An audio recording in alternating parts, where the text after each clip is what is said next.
Good morning. Hey, morning. Well, we had to play a song because we were waiting on your refresh link. Yeah, that was weird because it was done already. Mm. Hmm. Mm. Mhm, mhm, mhm. Yeah, almost there. We were just talking about this music festival that's happening. That's a month away. Have you heard about this? No, who's having a music festival? I think it's Monster Media. Kenny Rankin putting it on the scene. Oh, you know what? He did reach out to me about something. Yes. It's like Wyclef Jean, What? Charlie XCX, Michael Bolton, Barris Hammond, Maxi Priest.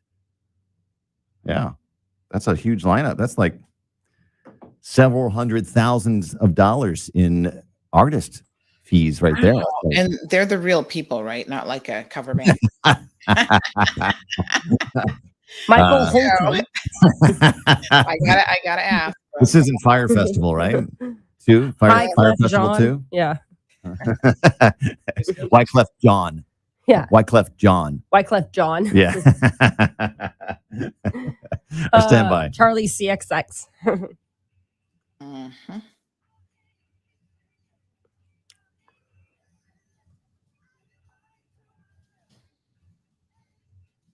Big news. I have some important news for you. Interesting news. It's Blake and Darren's Spilling the Tea with Sandy.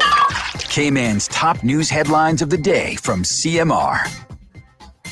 Good morning, Sandy. Morning. Hey, good morning, Blake and Aaron. How are you? We're good. Wonderful. What do you got for us this morning? So last week, you guys remember that we broke a story about a gentleman who works for the RCIPS. He's actually a civilian worker. They always make sure they clarify between a civilian and a police officer. They both work for the RCIPS. Okay. But he was arrested in relation to a gun-related offense. Remember, we told you he's actually the son of a long-serving police officer, a former inspector. Okay. So he's now been charged. He appeared in court yesterday. Wow. Gun possession. What was it? Was it his father's gun, or no? No. Okay. I mean, they didn't really give any details, but it doesn't seem like it's a legal firearm. It looks like it's a firearm that wasn't registered. Wow. Not to him anyway. So yeah. So he has been charged with possession of a gun and ammunition, and he appeared in court yesterday. And he has been bailed. Okay. Mhm. That's a tough charge, and it doesn't sound like having your dad in the police force is helping much there. Yeah, well, we'll see how it goes. Obviously innocent until proven otherwise. Right. Mhm. A charge though. So yes, charged and appeared in court. So thieves are on the loose. Okay. Be careful. Where at? It seems like they are stealing construction material. So a number of people, in fact, over the weekend, we did an interview with MP Sabrina Turner. We're going to talk a little bit about that this morning, but they stole 24 pieces of plywood from her MP office in Savannah. Wow. And the police are warning that they are out there stealing construction tools and equipment. So they have raised the alarm after several reports have been received of a theft or burglary of construction tools and equipment since the beginning of the year. That's a lot of plywood. I mean, you would have to have you'd have to have a truck for that. And a second person, without a doubt. Oh, for sure. Well, there has to be CCTV footage somewhere, no? Plywood's very Because expensive you would now. see the big truck. People in the area of Prospect Drive are being asked to look at their CCTV footage in case they might have caught anything, especially if you live right at the top of the road. I was going to say they're building a big deck outside of the and that's what that's the wood that they. Everybody's a suspect now because someone sent me a screenshot of a individual they were selling plywood at EK, and they're like, maybe they're the culprit. That's hilarious. I'm like, ooh, everybody's a suspect. I mean, could be. Yes. We look out for things like that on EK. Yeah. Yeah, I mean, they're kind of foolish for selling stuff on EK, but you know.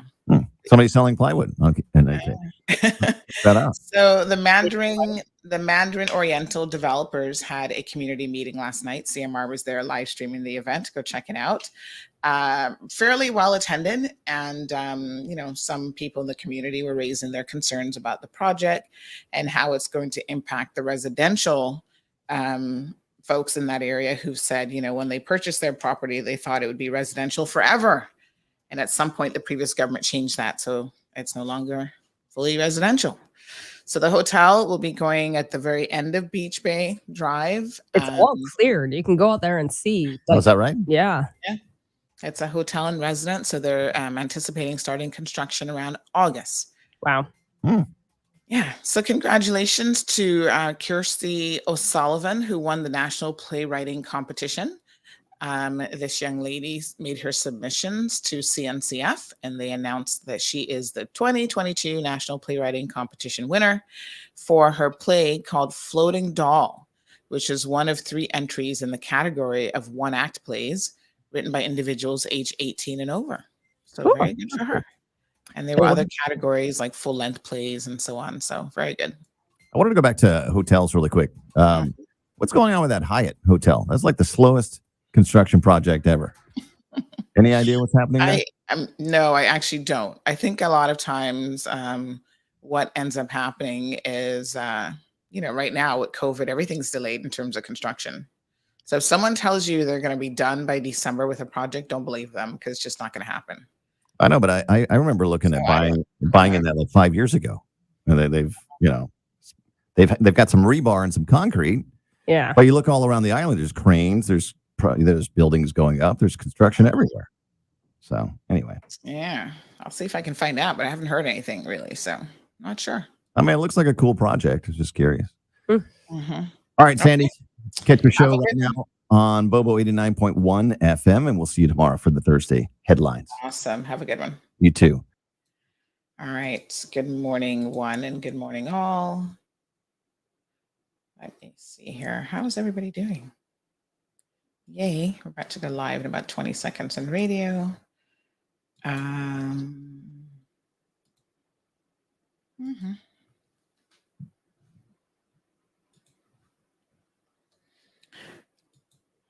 About 5 seconds. Peppermint, sorrel, ginger, fever grass, or English. Get it ready. Your morning tea just got hotter. Ooh, honey child. On the cold, hard truth. Bobo 89.1 and Cayman's #1 talk show are bringing you morning talk like no one else. Monday Rewind, Impact Wednesdays, Caribbean Connections, and much more. Don't miss a beat with what's happening in the local community. Just keep sipping your tea. What a mess. Here's your host, live and direct from the Cayman Islands, Sandy Hill.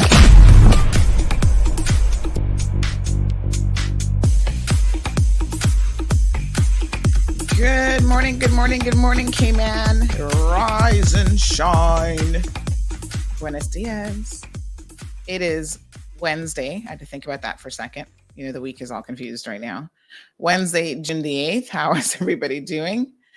Yes, gorgeous, absolutely gorgeous day. I feel like I need to adjust my my date and time notifications to actually tell me that it's Wednesday. How's everybody doing? I'm good. What's going on? We got a few people online already. I see you. Such a gorgeous day. All right, we're going to get into all the details. We do have the minister who's going to be joining us this morning to just give us an update. This is Minister Kenneth Bryan. Remember, he mentioned last week that he would be traveling this week. And so he's going to give us a bit of an update on his travels and where he's at and what's going on. So we're just going to hang tight until he jumps in. He's a little bit tight for time. So yeah.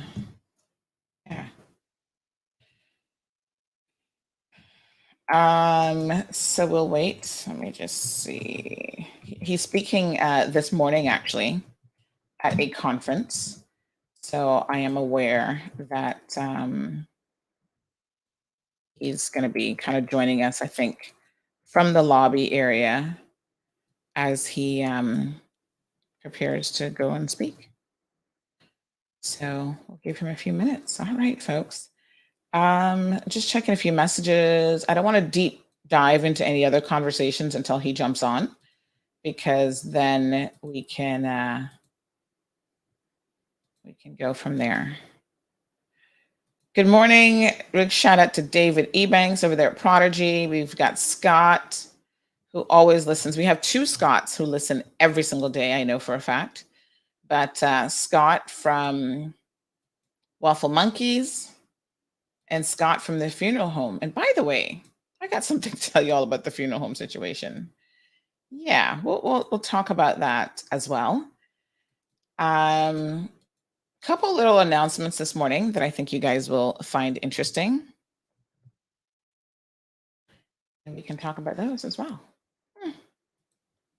Super, super interesting. Good morning, Diamond Princess. Good morning to Louie, joining us from Detroit. Happy hump day. Olivia is here. James is locked in from Canada. John Smith says, good morning, CMR and Cayman. Irvelyn is here. Miss Lulu. Hello, Lulu Angel. Louis says, we're one big family. I was going to say we're one big happy family, but we're one big family. Dr. Tahir Khan joining us from Total Health. He says, a very good morning, Sandra. Have a wonderful day. Thanks for all the updates provided by you. You are most welcome. Malita is here, Virtuous, Miss Vernita. Miss Joy from Texas. Miss Morna from Prospect. Richard, I feel like you live, is it Prospect? Or is that the other Richard? That could be the other Richard.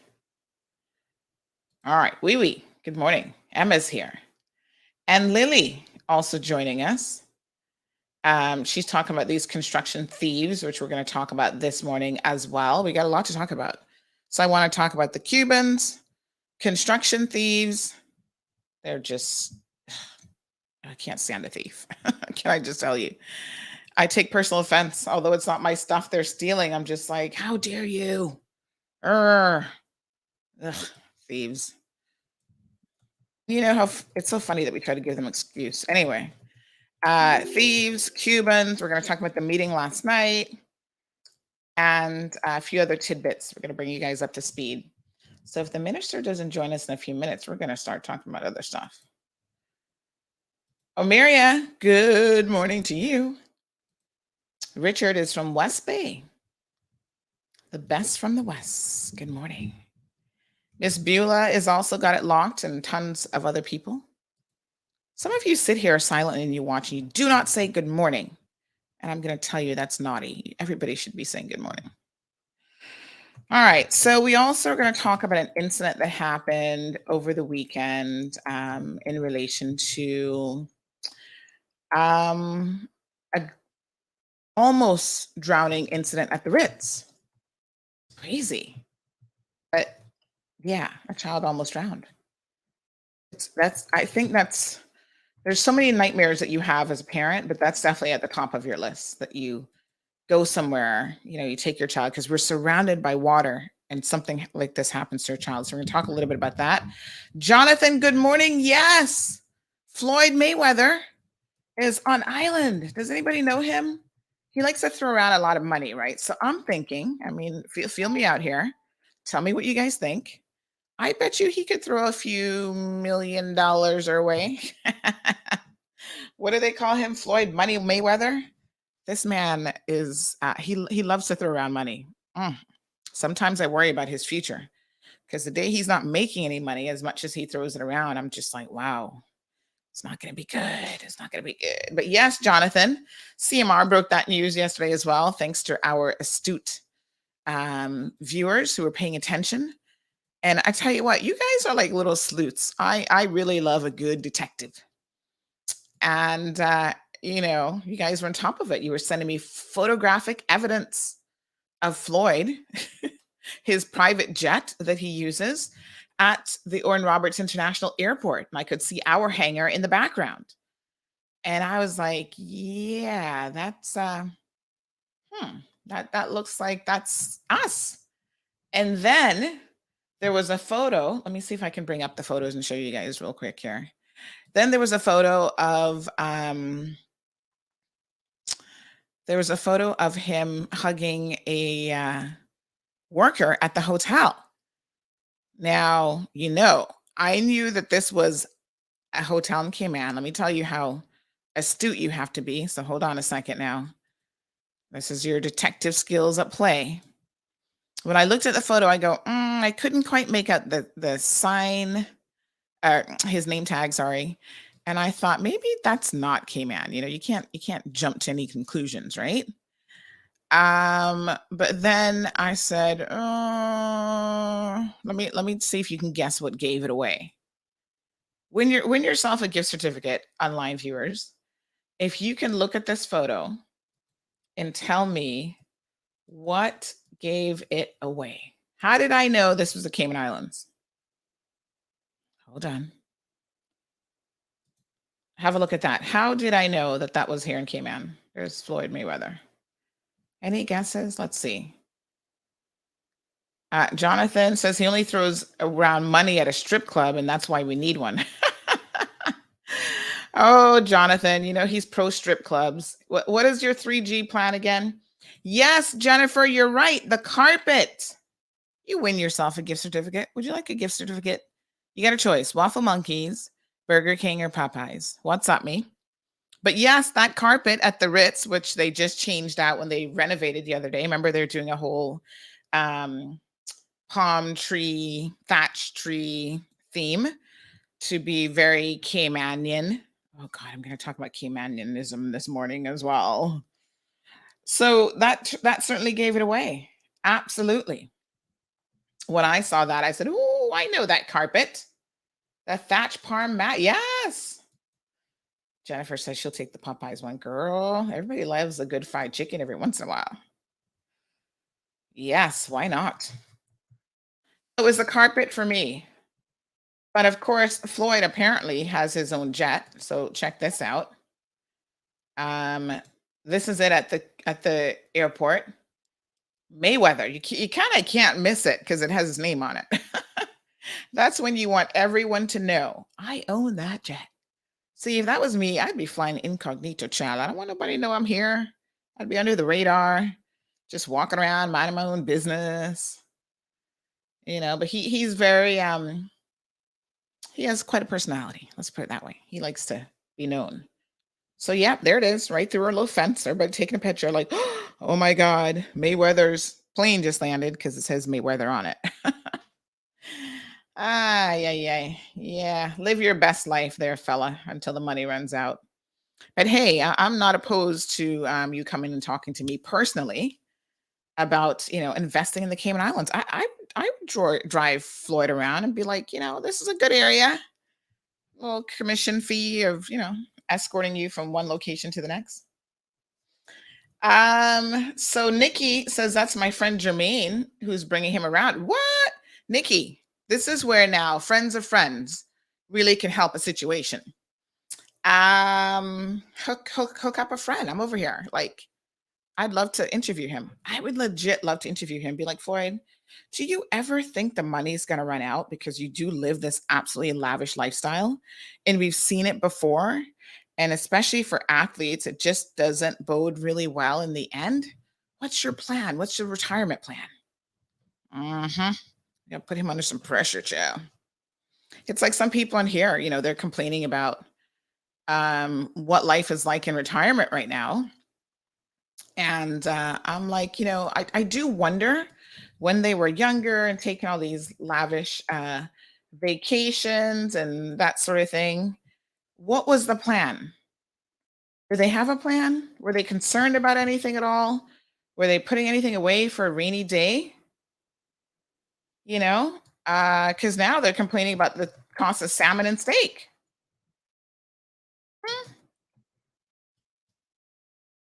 I'm just saying, the cost of living never goes down. I don't know about y'all, but I've never seen it go down.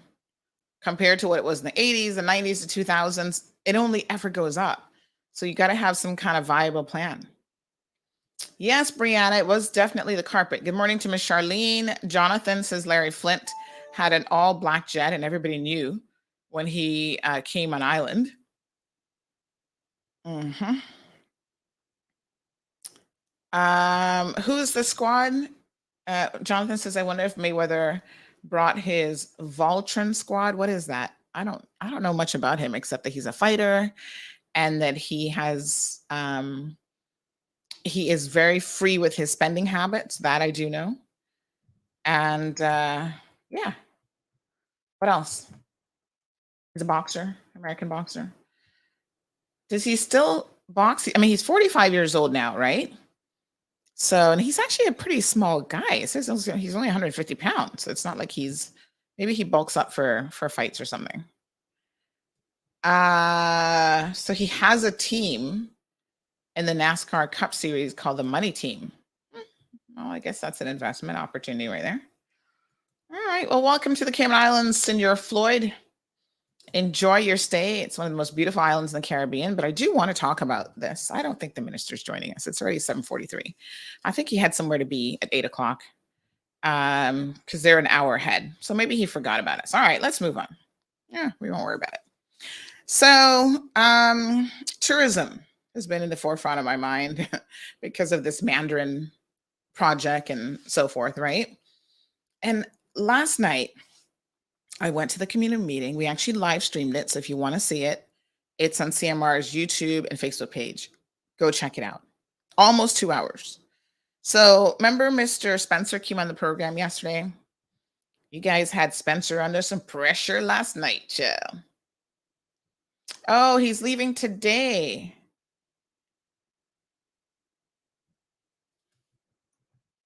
Oh, Floyd Mayweather is leaving today.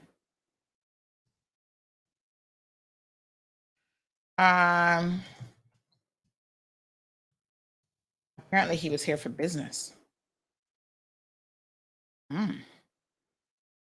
Yes, I hear you there, Floyd. This is a good place to do business.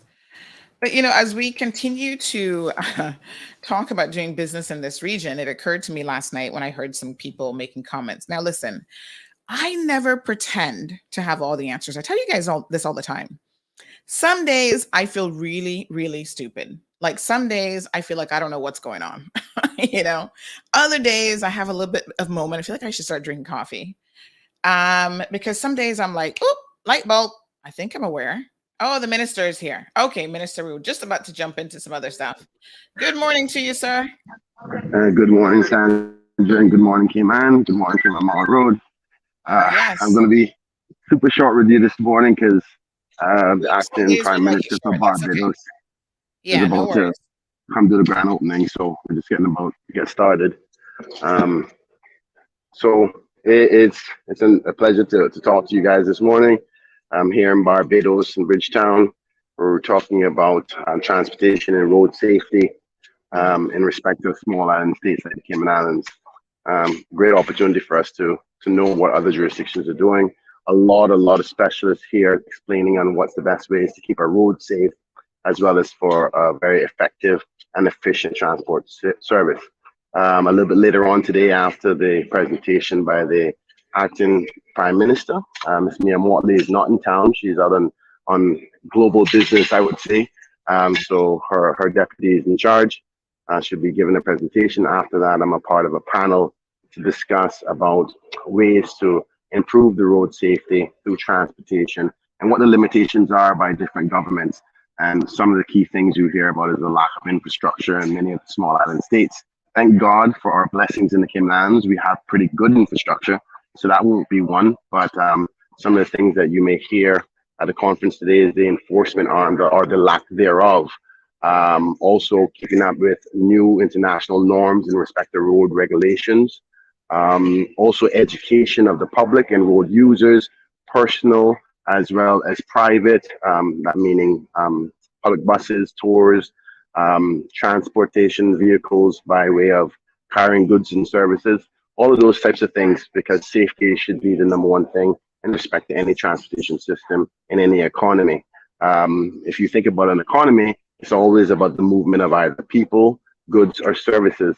So once you have an effective transportation system, in all of those areas, you have good growth in your economy. So we're going to be talking a lot about that. We learned a lot yesterday from the technocrats in respect to some of the skill sets necessary to strengthen our transportation system and our road system. And we're going to continue that discussion today.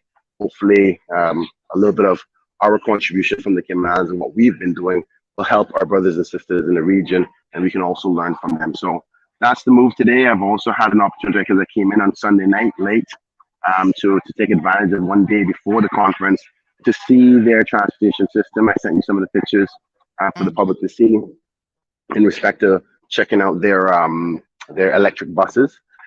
Pretty good setup. Could do with some improvements, as they're only really starting out, so to speak. Over the last 2 years is when they implemented it. So they only got 40 electric buses. The rest of them are still working on fossil fuels, unfortunately. But you can see that they're committed to the long-term transition into fully electric. But it's a very costly exercise. I was quite blown away when I was told that one of the buses was close to $500,000. So if you just put 40 of those together, you got $20 million right there. I need to confirm whether that was Bahamian dollars, because that would cut it in half. But we'll be talking a lot more about that today, because today is only the second day. Yesterday was a short one because it was the first day. But trying to understand what we're preparing ourselves for as a country, because as you know, the Parker administration is committed to transition into a new public transportation system, as well as try to improve any other transport, whether it be personal or freight, to keep our roads safe. We've had a number of unfortunate fatalities. So it's not only about public transport, but road safety as a whole. Unfortunately, my colleague, Minister Jay, couldn't be here due to the fact that we're in Parliament this week. So we couldn't have so many members away at one time. But I will try to digest as much of the dialogue and information as I can, and to transfer to him and his team in respect to new things that is being done in the region and what the specialists believe that we should be doing. So that's a quick synopsis of what we're doing.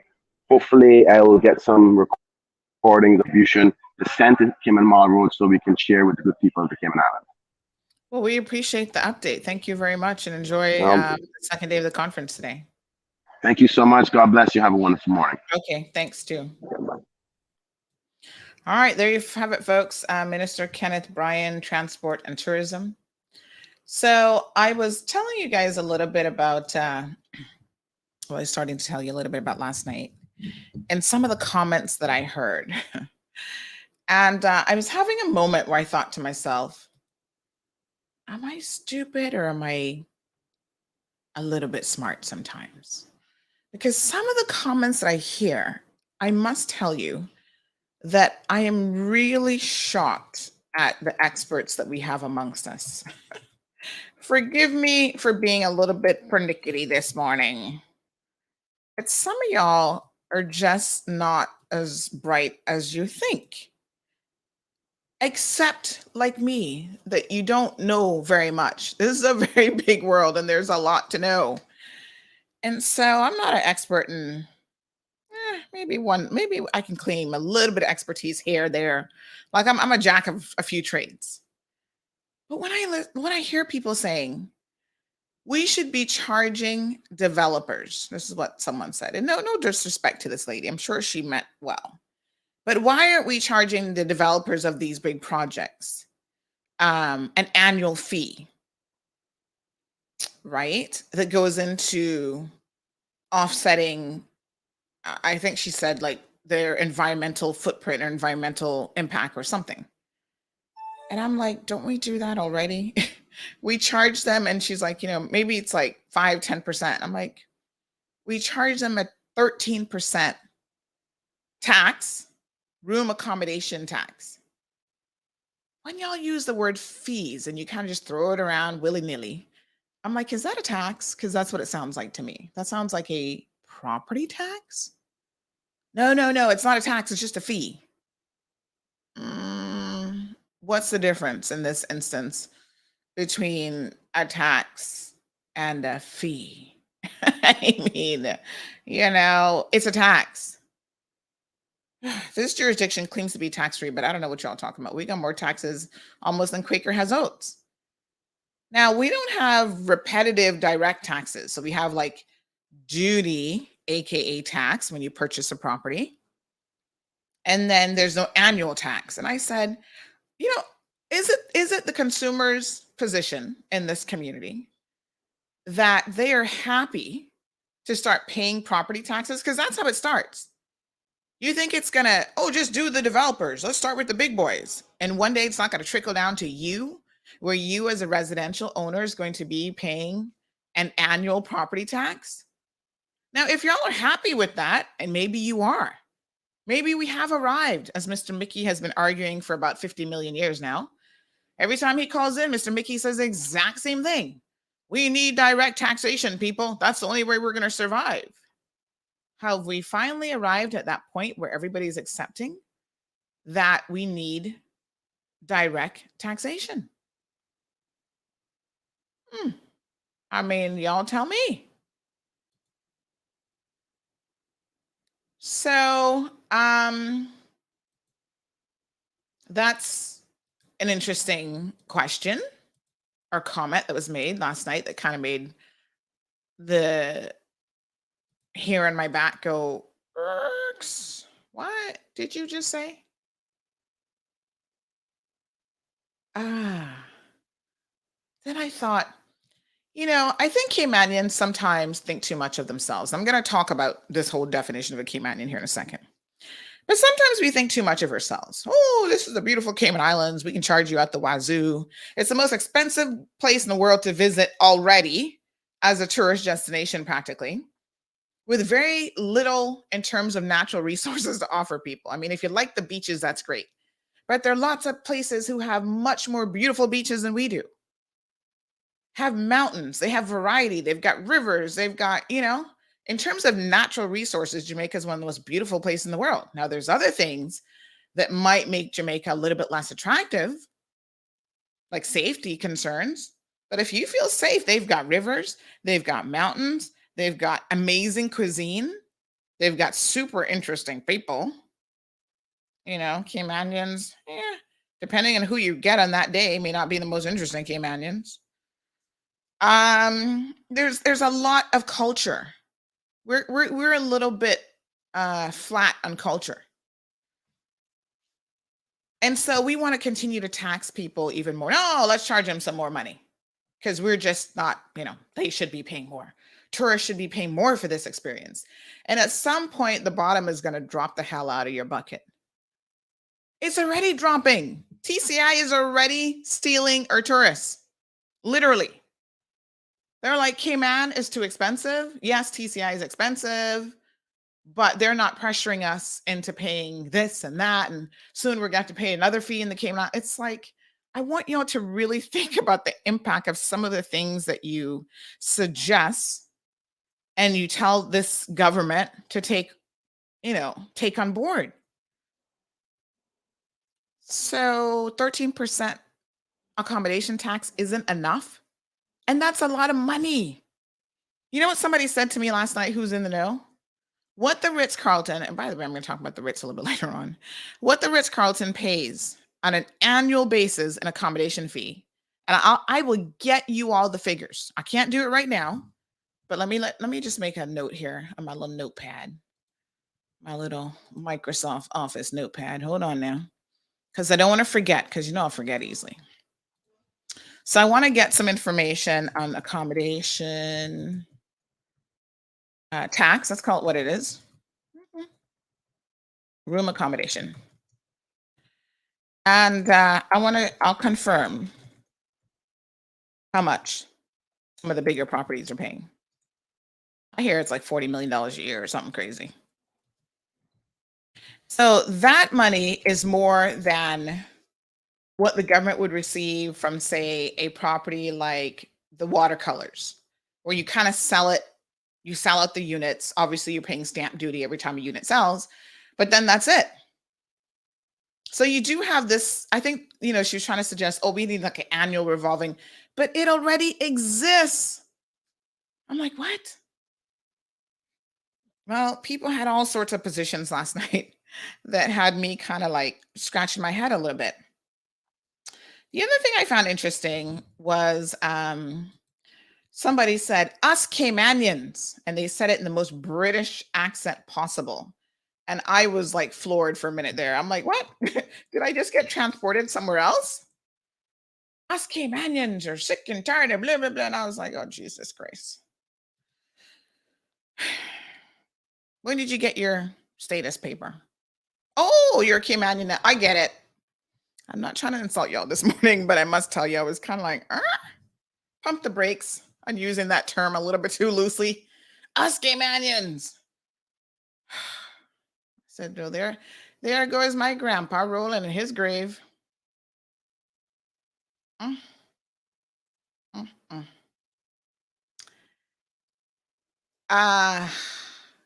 The faces, let's just say that the faces were very, very mixed in terms of what was there. I didn't really see a whole lot of us Caymanians, but we're very diverse people now, is all I can tell you.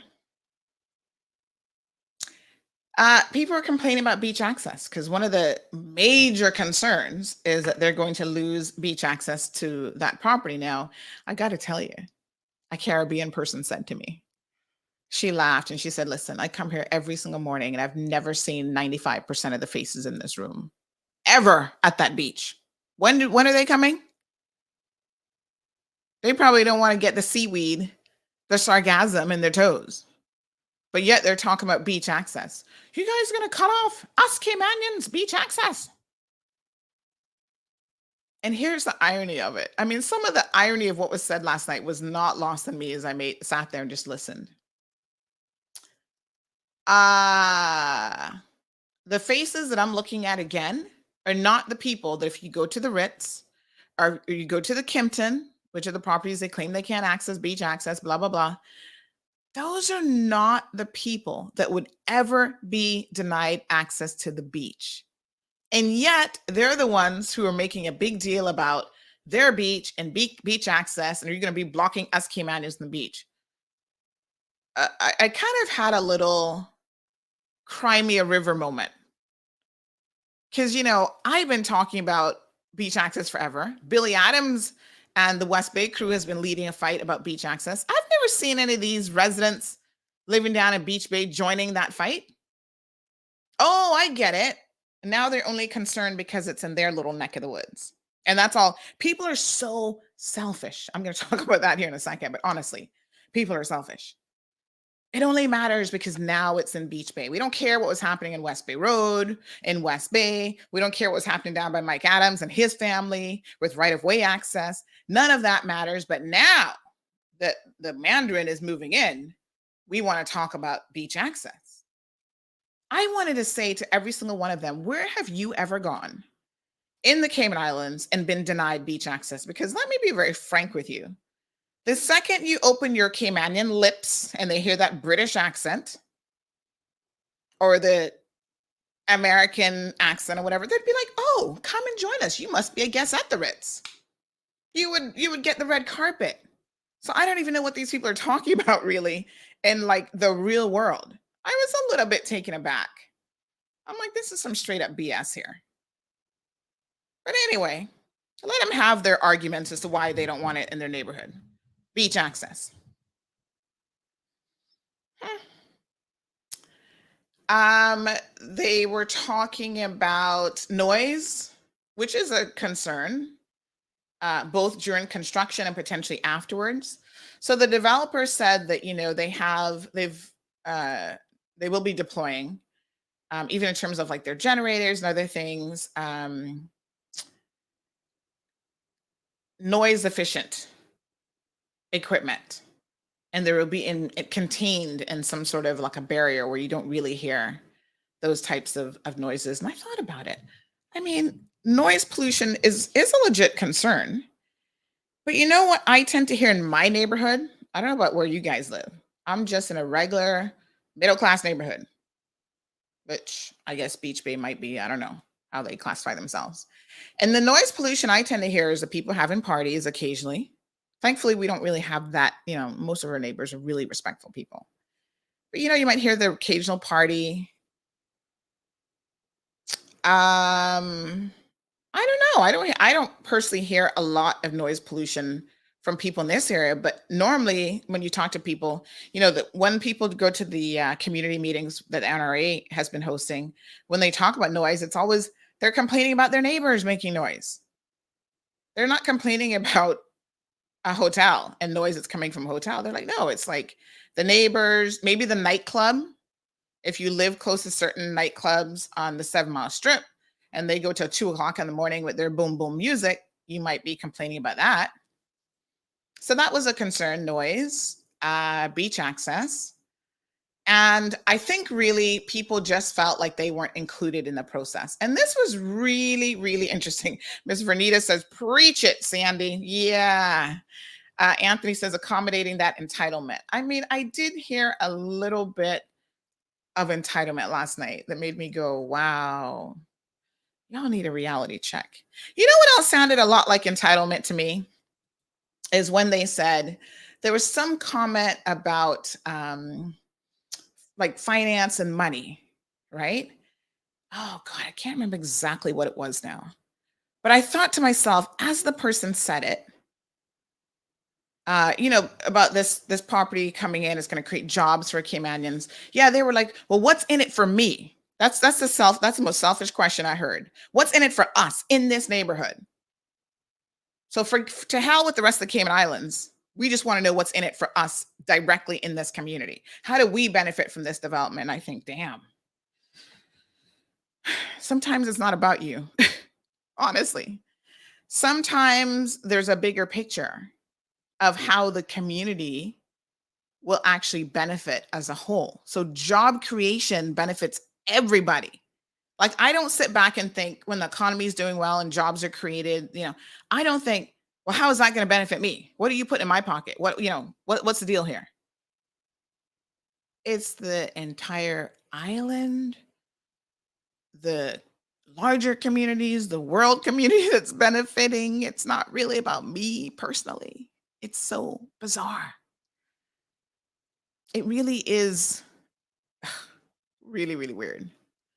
And some of the things that people say, you get an idea that they've never struggled a day in their life to pay a single bill. Because they're like, we don't need this. We don't need the benefit of this. We don't need any more job creations. And I'm thinking, wow, really? That's because you've never been in a situation where you've been unemployed or struggled to pay that CUC bill, honey chill. It's easy for you to say that we, us Caymanians, don't need development. We don't need any of this stuff because you've never been in need. You don't need it. That's a selfish comment. Don't talk about us Caymanians, whether we need something or not. You don't need it. And so this dialogue that this isn't going to benefit the people of the Cayman Islands, I think, is really, really super interesting. Yes, we have to ask the question, who are we building for and who are we going to ultimately benefit with everything that we're doing here in the Cayman Islands? It should be the Caymanian people first and foremost.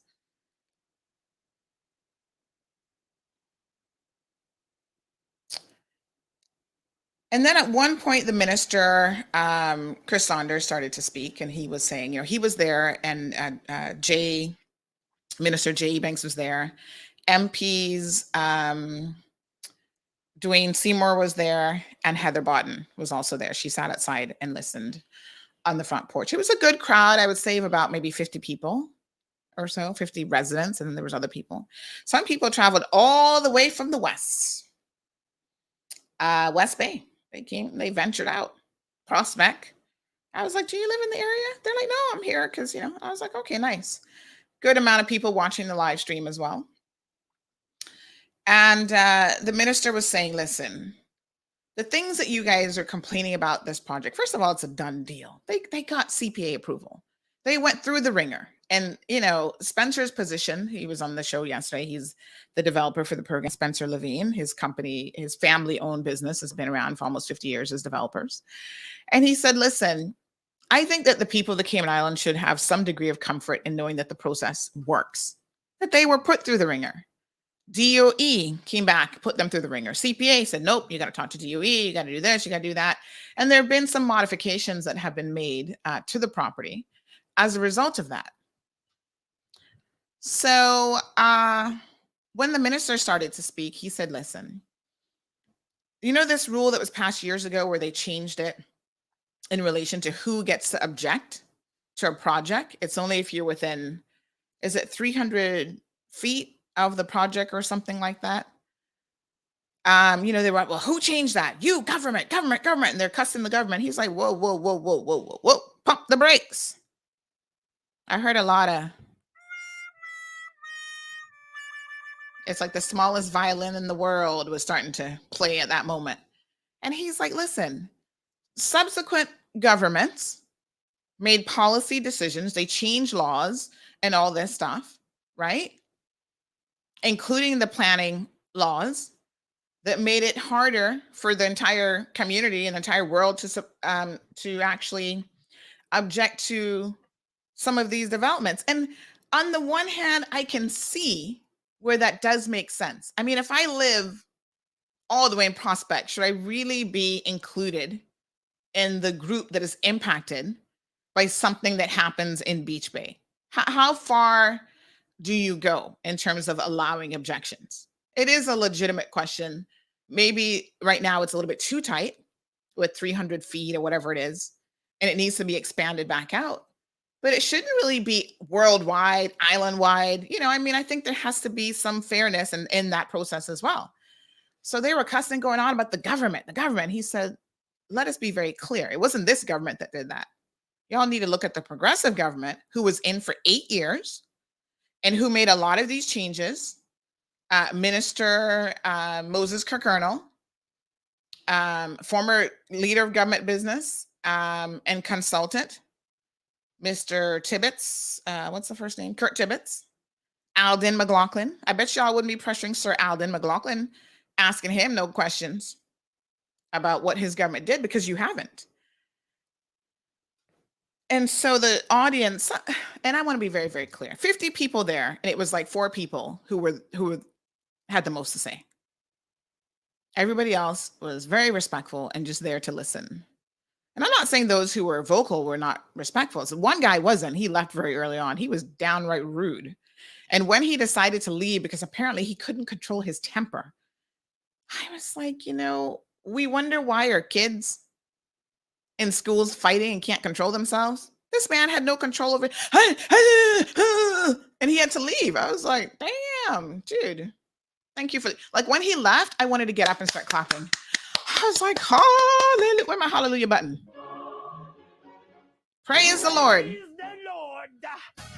That's how I felt when this dude left. I was like, thank you, Jesus. Because you couldn't even appreciate what he was saying because he was so upset. And so I was like, dude, go back home and drink something.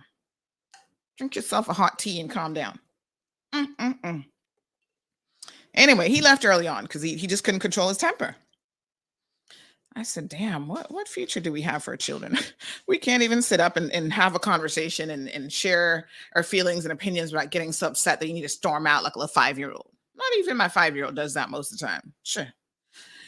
Anywho, you know, so this person says to Chris, you owe us an apology for what the position that government has put us in. And I was like, hold on a minute.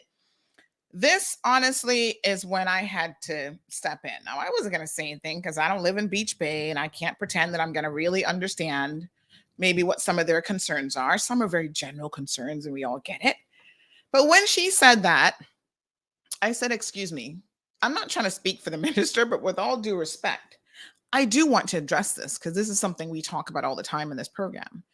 You, the people of the Cayman Islands, elect donkeys to run the government. Let me be very frank here. When they make decisions, and some of them are smart donkeys. I'm not saying they're not smart. They're not lawyers. They're not qualified. But some of them do not have the acumen or the skill set that you want in a representative. They're busy out there lining their pockets financially. They're out there doing the most to put the people in a worse position. But you've elected them. Well, the last time in 2017, the progressives didn't have a majority and they still formed the government because that's the sense of entitlement that they have, if we really want to talk about entitlement. They were prepared to do it again in 2021. Well, thank the Lord that we protested and said, hell to the no. You're not going to do it again. So y'all were happy for Sir Alden, who has now been knighted for his foolishness, to continue to run this country. And when all these decisions were being made, where were you, the people in Beach Bay, in Prospect, in West Bay? Honestly, where do you guys live? You're not paying attention to legislation that is being passed. They're like, well, how do we object? All legislation goes through a process. And that includes public consultation. Right? Where that's when you get to have a say, when you can call your MPs, you can lobby your MPs, you can write your MPs. So 90% of you are not paying attention at all. You don't listen to Legislative Assembly sessions. When we talk about stuff on this show even, because let me tell y'all something. I plan to up the ante in terms of educating people, generally speaking, especially about what is happening politically. So y'all know that today is Wednesday. Y'all probably didn't know that they're back in Parliament today. What's on the agenda? Speaking of which, they were supposed to send me the agenda this morning. Hold on now. Y'all just hold up. Hold on a minute. Where's my agenda? You see, I got to be chasing these people like I don't know what. But that's because I care. How many of y'all ever asked to see an agenda for Parliament? So when you jump up and go, well, how are we supposed to participate in the process? Well, there are opportunities there for you to participate, but the God's honest truth is you're losing out on those opportunities because most of you don't care and you're simply not paying attention. That's really what's happening. And so when they slide these little laws in and make changes, let me give you a perfect example of where this was done. And, a lawsuit now is challenging what the previous government has done. Again, let's put the blame where it lies. This was Alden McLaughlin, the Minister of Health at the time. I know I've got physicians listening to the program. So this is the one about the two classes of physicians in the Cayman Islands. Hold on now. Help me out here. I know I got some people who are listening to this.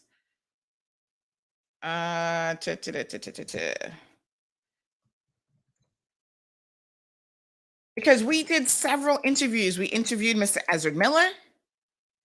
We interviewed Dr. Oh, he was head of the medical council. Oh gosh, help me out here. Horrible with names sometimes. But those interviews are still online.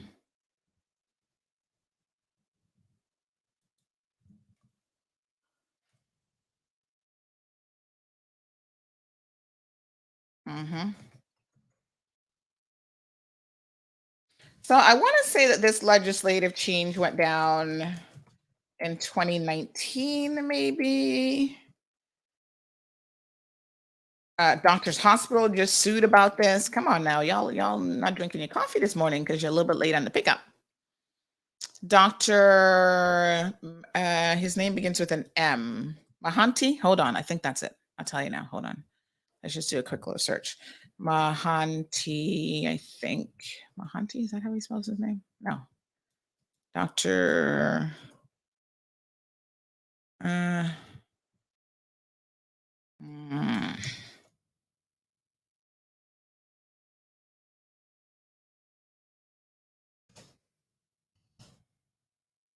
So we did an interview with Ezra Miller. We interviewed, I want to say it was Dr. Mahanti, I believe. And all of this was in relation to this change that was coming down the pipeline. Yes? Y'all weren't paying attention, or you didn't care. I'm not sure which one. But the problem is You can't come back after the fact and say that you care then. It just doesn't work that way, right? We did multiple articles on this. We did multiple interviews,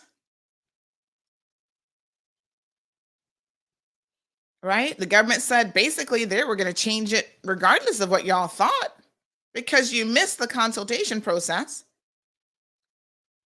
And the Minister of Health, I don't know who was lobbying him and exactly how this went down. So this was 2020, February 2020. I just found the interview with Ezra Miller. It says a few weeks ago, we spoke to Dr. Mahanti about some serious proposed changes to the health practice law. And now we were receiving confirmation from Northside MLA Ezra Miller and what exactly was adopted in the end, and how it will impact the people of the Cayman Islands. So multiple articles, multiple interviews. The changes went through anyway. And now those changes are legally, constitutionally being challenged. And Doctors Hospital actually won against the government. Are the people really paying attention? That is my question to you this morning. When it's too late, it's too late. Then what?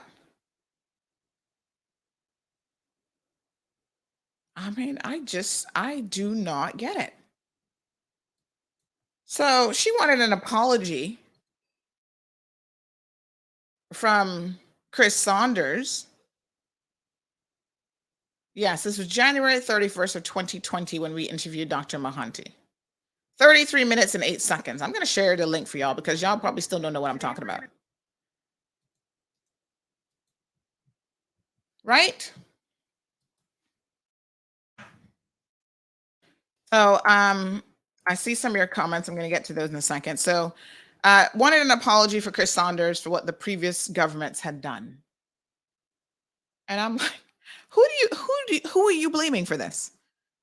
Surely you must take some accountability if y'all keep voting the same people in who you're not happy with. Go ask Sir Alden for an apology. That's what y'all need to do this morning. Because when she said that, I chuckled. And I stepped in and said, hold on a second here. This is where we, the voters, need to take some degree of accountability. If you keep electing certain people, what do you expect? They have demonstrated. Demagogues. Nobody's going to stop me from building a project but God. I will sink this country with debt. I'm going to do what I want. That's the type of underlying attitude of some of your elected officials. They don't listen to you. They don't care what you think. They've made it abundantly clear through their actions that that is their position.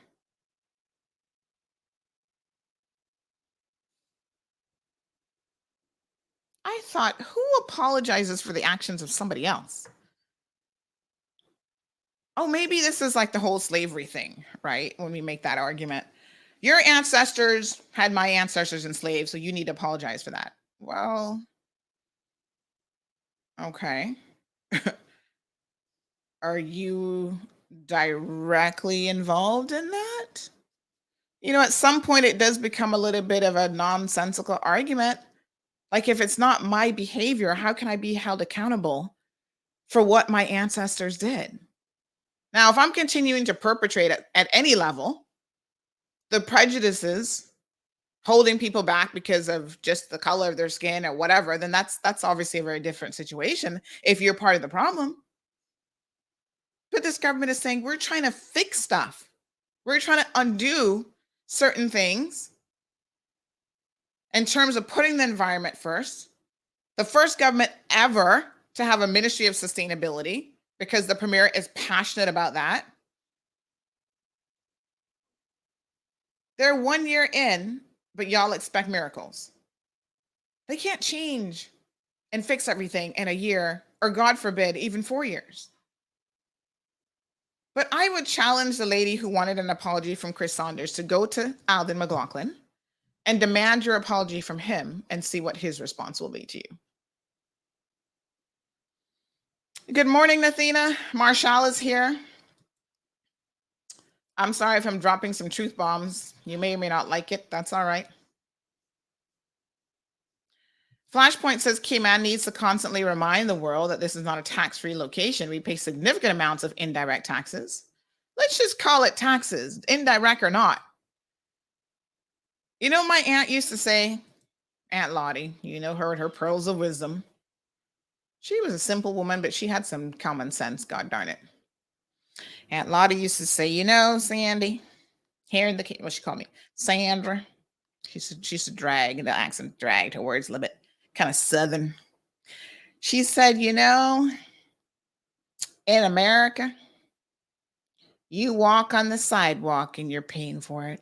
And I was like, what? She said, you pay for everything. Nothing in this country is free. I was like, wow, really? She said, nope. You're paying for it in some form or another. You know what else she used to tell me about money, that American money? She said, you see that bald eagle on that dollar or $20 or whatever it was? And Lottie says, money flies. She said, you might not know it, but once you get it in your hand, it flies. I was like, yeah, I hear you now. So Miss Brenda says a moratorium on development is what we need, not taxes, fees, or duties. A moratorium on development. So you want to stop development and then not have any taxes, fees, or duties? So the money that is injected and the job creations that are injected from development, you're going to offset how if you put a moratorium on development?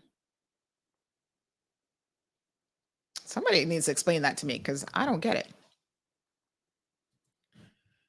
Miss Vernita says we value ourselves too low. In some instances, that's true. But on the world stage, you need to be realistic about what your value is.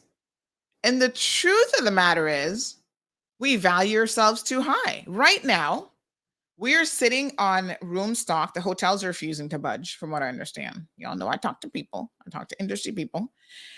And so I just discovered that the hotels are refusing to budge on their pricing because they're like, nope, we're worth it.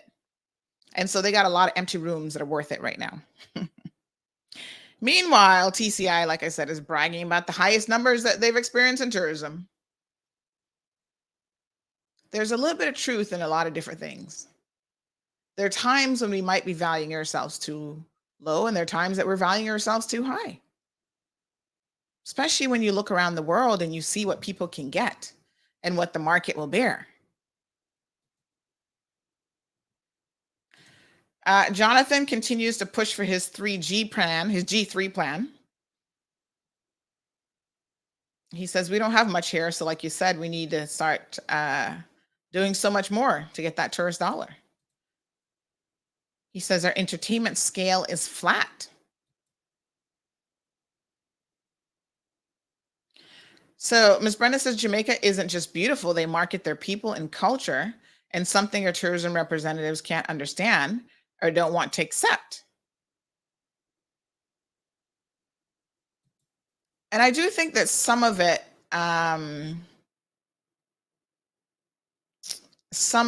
happens. But am I going to be honest with you this morning? Yes. How much Cayman culture is there to really market? There's only so much thatch baskets you can watch somebody make. There's only so much quadrille dancing. Pirates, that's part of our history. I guess we celebrate that too with Pirates Week. What else is Cayman culture? The food. So we have a couple culinary experiences that happen on an annual basis.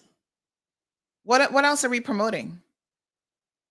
We don't want to promote any of the negative stuff. So the school fights, the gang violence, gang shootings, all that kind of stuff we don't really want to promote, right? Because tourists kind of don't want to know about that stuff. So Maria says, what fees do developers pay? The guests pay the 13%. Developers actually pay a lot of money in different types of stamp duties. They're bringing in equipment, import duties. You know that customs is one of the few people that make money, right? They're one of the few money generating sections of government. Stop construction, stop development. No building supplies coming in, no duties to be paid on those building supplies, thousands of jobs lost.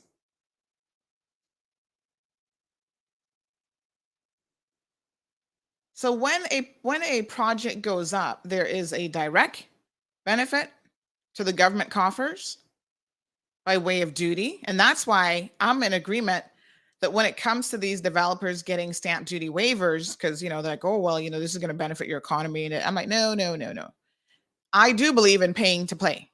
And if you want to come, you pay the stamp duty. In very extreme cases, should we ever be considering, and I don't care if it's a Caymanian developer or not, because somebody was saying this to me last week. They said, Sandy, the God's honest truth is the people who benefit from a lot of the waivers are Caymanian developers, but Caymanians don't want to talk about this. They don't want to admit this. We have a lot of Caymanian development companies out there, and they get a lot of waivers. They're the ones who can sit down with a politician because they grew up together as friends and be like, yeah, let me get this waiver. And how are they helping?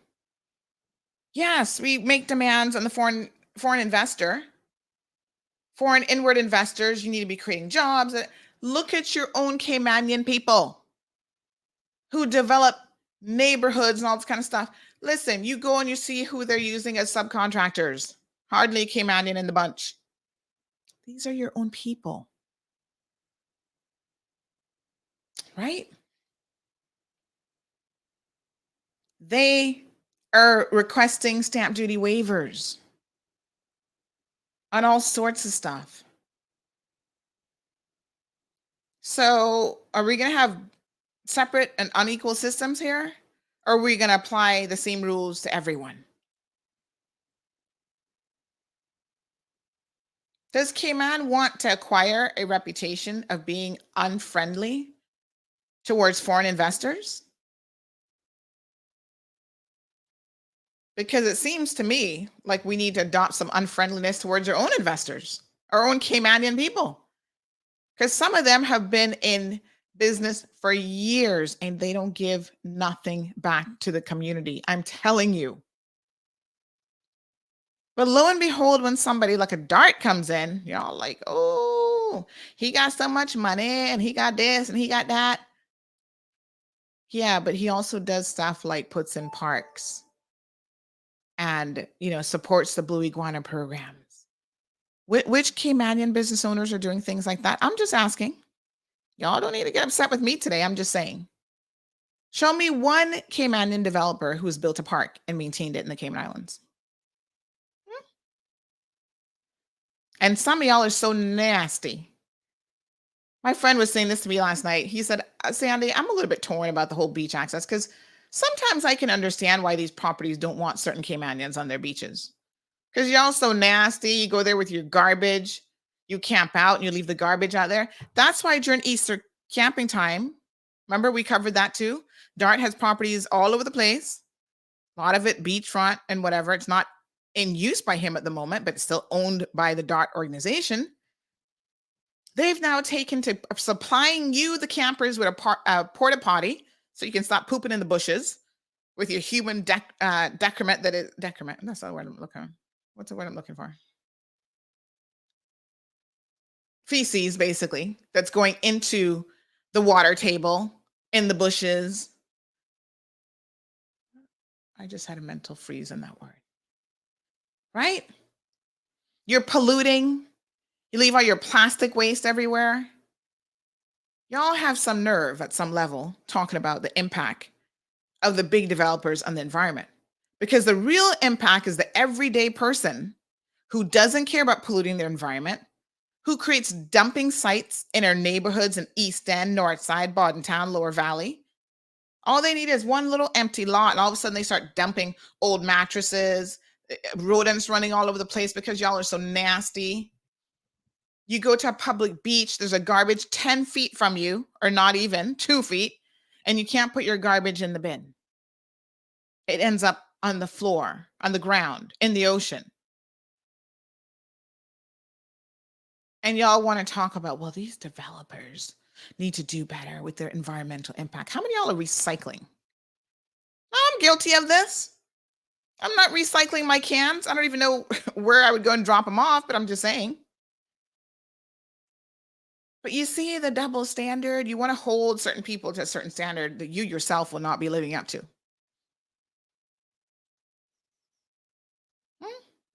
I'm just curious about how the brain kind of works.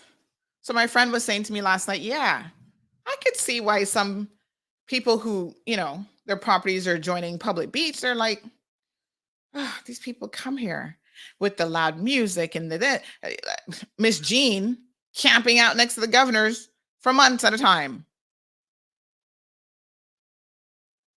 Put all your crap on the beach. What an eyesore.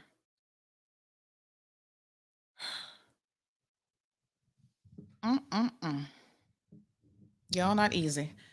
Speaking of Miss Jean, let me just say this, and then we're gonna leave her be. But she came on the program and with her hard luck story and all kind of foolishness. Well, I told you her daughter was supposedly working at Hurley's. Well, she didn't keep that job for long. Only God knows what happened. And she has a record.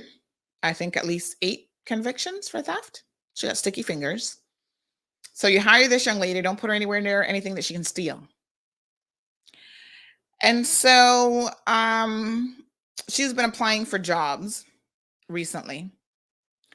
And Aunt Lottie always used to say, if a person's a thief, they're a liar. And if they're a liar, they're a thief, because they go hand in hand. Dishonesty offenses. So her daughter now is going around. Remember we featured her because she went Cayman Bay and stole stuff from the NKY store with some other people. So she's going around applying to jobs and on the application saying that she has no criminal record. Cayman is too small for that, honey child. Stop your lying. You'd be better off saying, yes, I have a criminal record. I've made some mistakes in my life and I'm trying to turn a different leaf. Right? Honesty is the best policy. Try it on. Let's take a little break here. HSA has a message for you. At the HSA, we know that your time is a precious resource and want to help you spend it wisely. Avoid the wait and request your prescription refills through our website, WhatsApp, or by calling the pharmacy. Use our delivery service if you are vulnerable, elderly, or a civil servant, or pick them up the next day. Your secure health records are at your fingertips with our My HSA Patient Portal and Healthy Life app. Our 9 locations throughout all 3 islands make receiving quality care simple and convenient because your time matters to us. All right, folks. I've got a couple other little stories here I need to share with y'all this morning. But anyway, interesting meeting. Go check it out, folks, is what I would suggest. Now I want to talk, since we're talking about thieves, apparently Floyd Mayweather has left already. That was a quick trip. In and out. Wow. So someone says, ask how many are aware or even care that Crown land, currently worth $100 per square foot, was sold for $6.18 per square foot. Oh, I have some information on this. I'm still trying to put it together, but I do have some information on that. And it's not quite as straightforward as it looks. So Anthony says, precisely, proven to be beneficial on many levels. Take the bull by them horns. Now, Flashpoint, good morning. Says, what is a Caymanian? I no longer know what or who a Caymanian is. Well, it has expanded over the years, is all I can tell you. So Michael says, one of the nice things about that beach was not too many people used it. Loads didn't even know that it was there. Well, I used to go there many, many years ago. I used to take my dogs there for a little swim.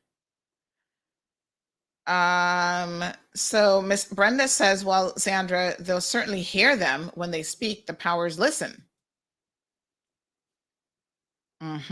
Anthony says we're accommodating that entitlement. Miss Renita says, preach it. Good morning, Scott. Nathina says she's rolling her eyes this morning. Child, some days.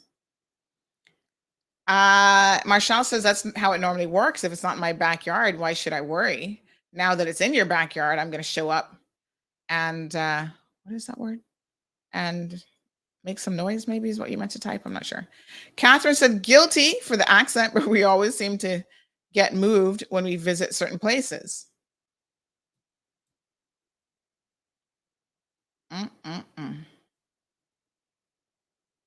So Moya says the funny part is that these hotels come in and they say that they're creating jobs for Caymanian, but when they look at the employment chart, the only jobs that Caymanians hold are housekeepers roles.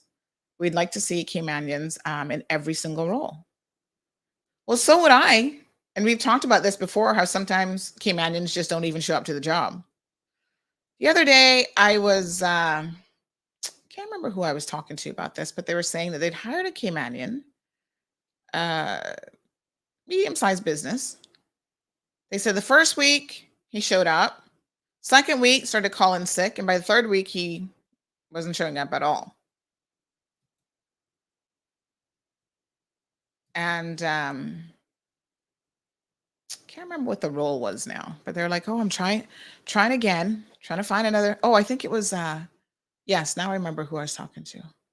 This person says it's such a struggle sometimes to hire and find Caymanians who actually like legit want to work.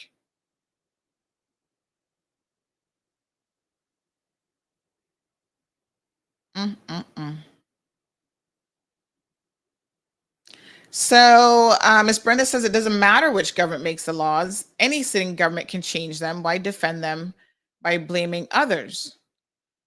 Well, it's not about, first of all, it's not as easy as that just to change a law. And the idea that we would sit down and change every single law that a previous government made, I think is problematic. You have to put blame on where blame lies. And yes, you should be blaming people who have screwed things up. Just because it can be fixed by the current government, they would get nothing else done if all they did was fix the mess up of previous governments. You know why you blame the correct people in life? Because that's how you learn to stop electing the wrong people to begin with. It's about accountability. People keep doing crap to mess things up, and you reward them by not even blaming them. Of course you should blame them. That's like,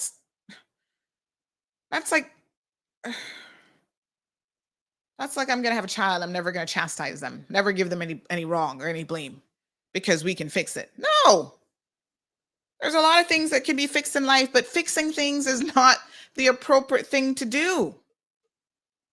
The appropriate thing is to avoid it to begin with, to hold people accountable so that they know that when you do crap, you're going to be held accountable.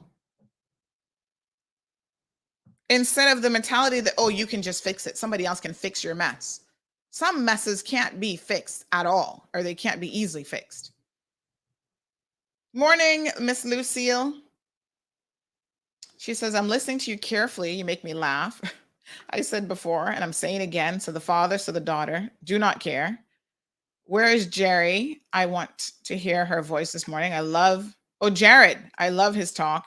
And you all take care. Thank you so much, Miss Lucille. Jared is always there listening somewhere. Matrix says, what a contradiction. 1 minute it's we don't want development. The next minute is we need jobs. Well, we need sustainable development. There's no two ways about it.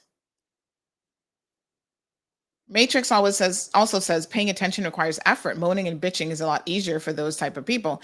Well, you know what? I guess we all do that from time to time. But the thing is, what I find interesting is when people are moaning and what they're saying, what they're actually saying, when you really, really, really, really, really listen, is not making any sense. Sometimes you got to be able to pick the sense out of the nonsense.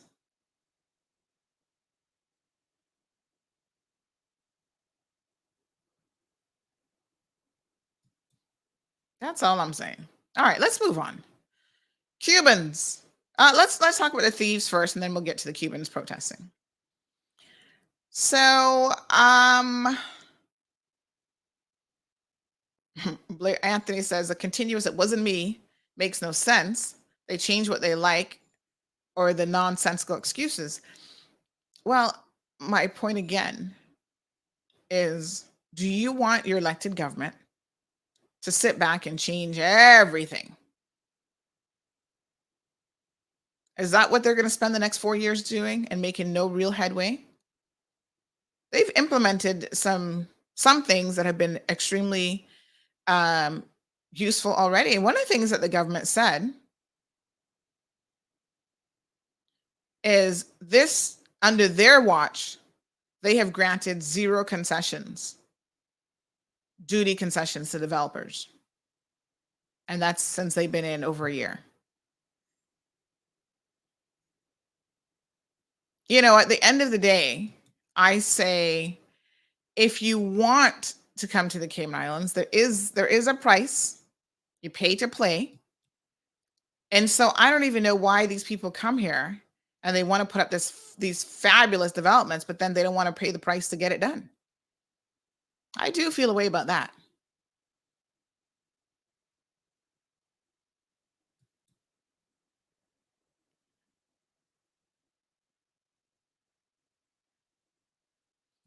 So Jonathan is talking about the traffic. Oh yes, the traffic was another thing that they brought up, the traffic up and down Beach Bay Road, which is definitely an understandable concern. But it also occurred to me, what about the fact that there will be people living in this area who don't have to join that traffic anymore, because they could potentially be working gardeners, property managers within the facility. They could actually be working at the facility and not having to join traffic to go into town or to West Bay Road.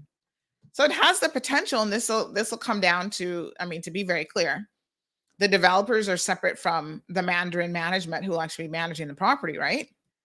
But this is where we have to hold them accountable,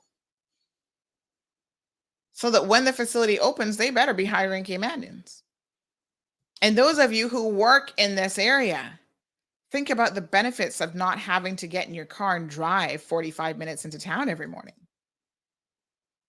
There are people who live and work in East End who work at Moritz, and they don't leave East End, child. During the weekend, they might venture out. Lavana, good morning. Are you working today? She's always working. She's a business owner, and she works for Cayman Airways for 20 years now.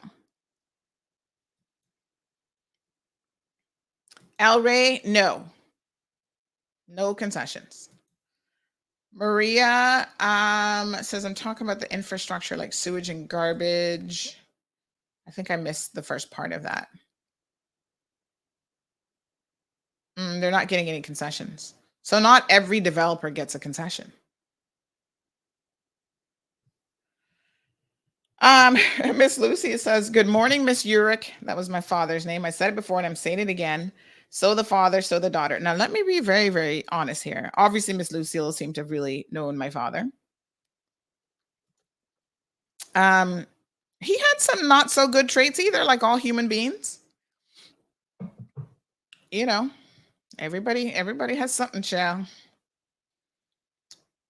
Lavana says Jamaican hospitality is top notch and their staff are all local. It makes a big difference. I find that a lot of times when I've traveled to other Caribbean islands, that is the face of their island.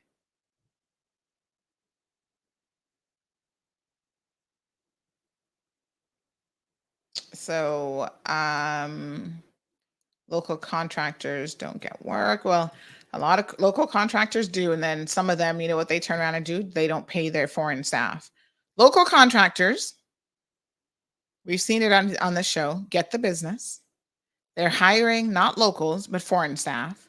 And then they're taking advantage of their staff and not paying them because they are foreign staff. And those are Caymanian-owned businesses. Y'all remember? Mr. Clint Groves, the accusations that the guys from Honduras are making about him? Bringing them here during COVID. Had them, go through this whole process of being in isolation at the time. And then when they're here, like, oh, we don't need you anymore. You're on your own, being stuck and stranded in this country.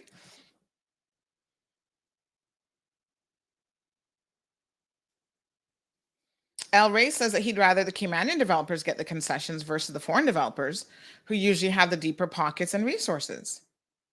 Yeah, but then you have no expectations of your Caymanian developers? That's all I'm asking, because I want y'all to look at their contributions and really hold them to that same scale as well. All right, so let's move on.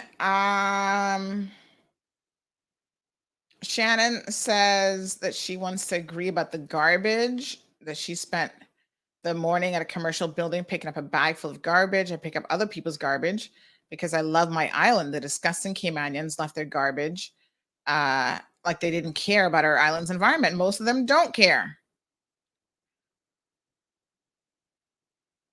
Strong Will says, good morning, Sandy. Look beautiful, talk true. That's why I love you. You don't give a shit. It's just the facts. I do. You guys know that in the mornings I wear a little filter. This is modern technology that keeps me looking glowing. And I'm happy to admit it, that I don't have to get up in the morning and put on foundation and mascara, because modern technology, I do the lips. The lips are the only thing that I have to do with this filter.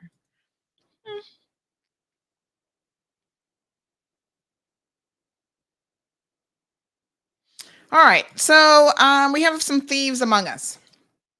So I want to talk about, as Daniela says, say it louder, Sandy, concessions for the millionaires is BS. Right. We have some thieves among us. But before we talk about the thieves among us, can we talk about the good people?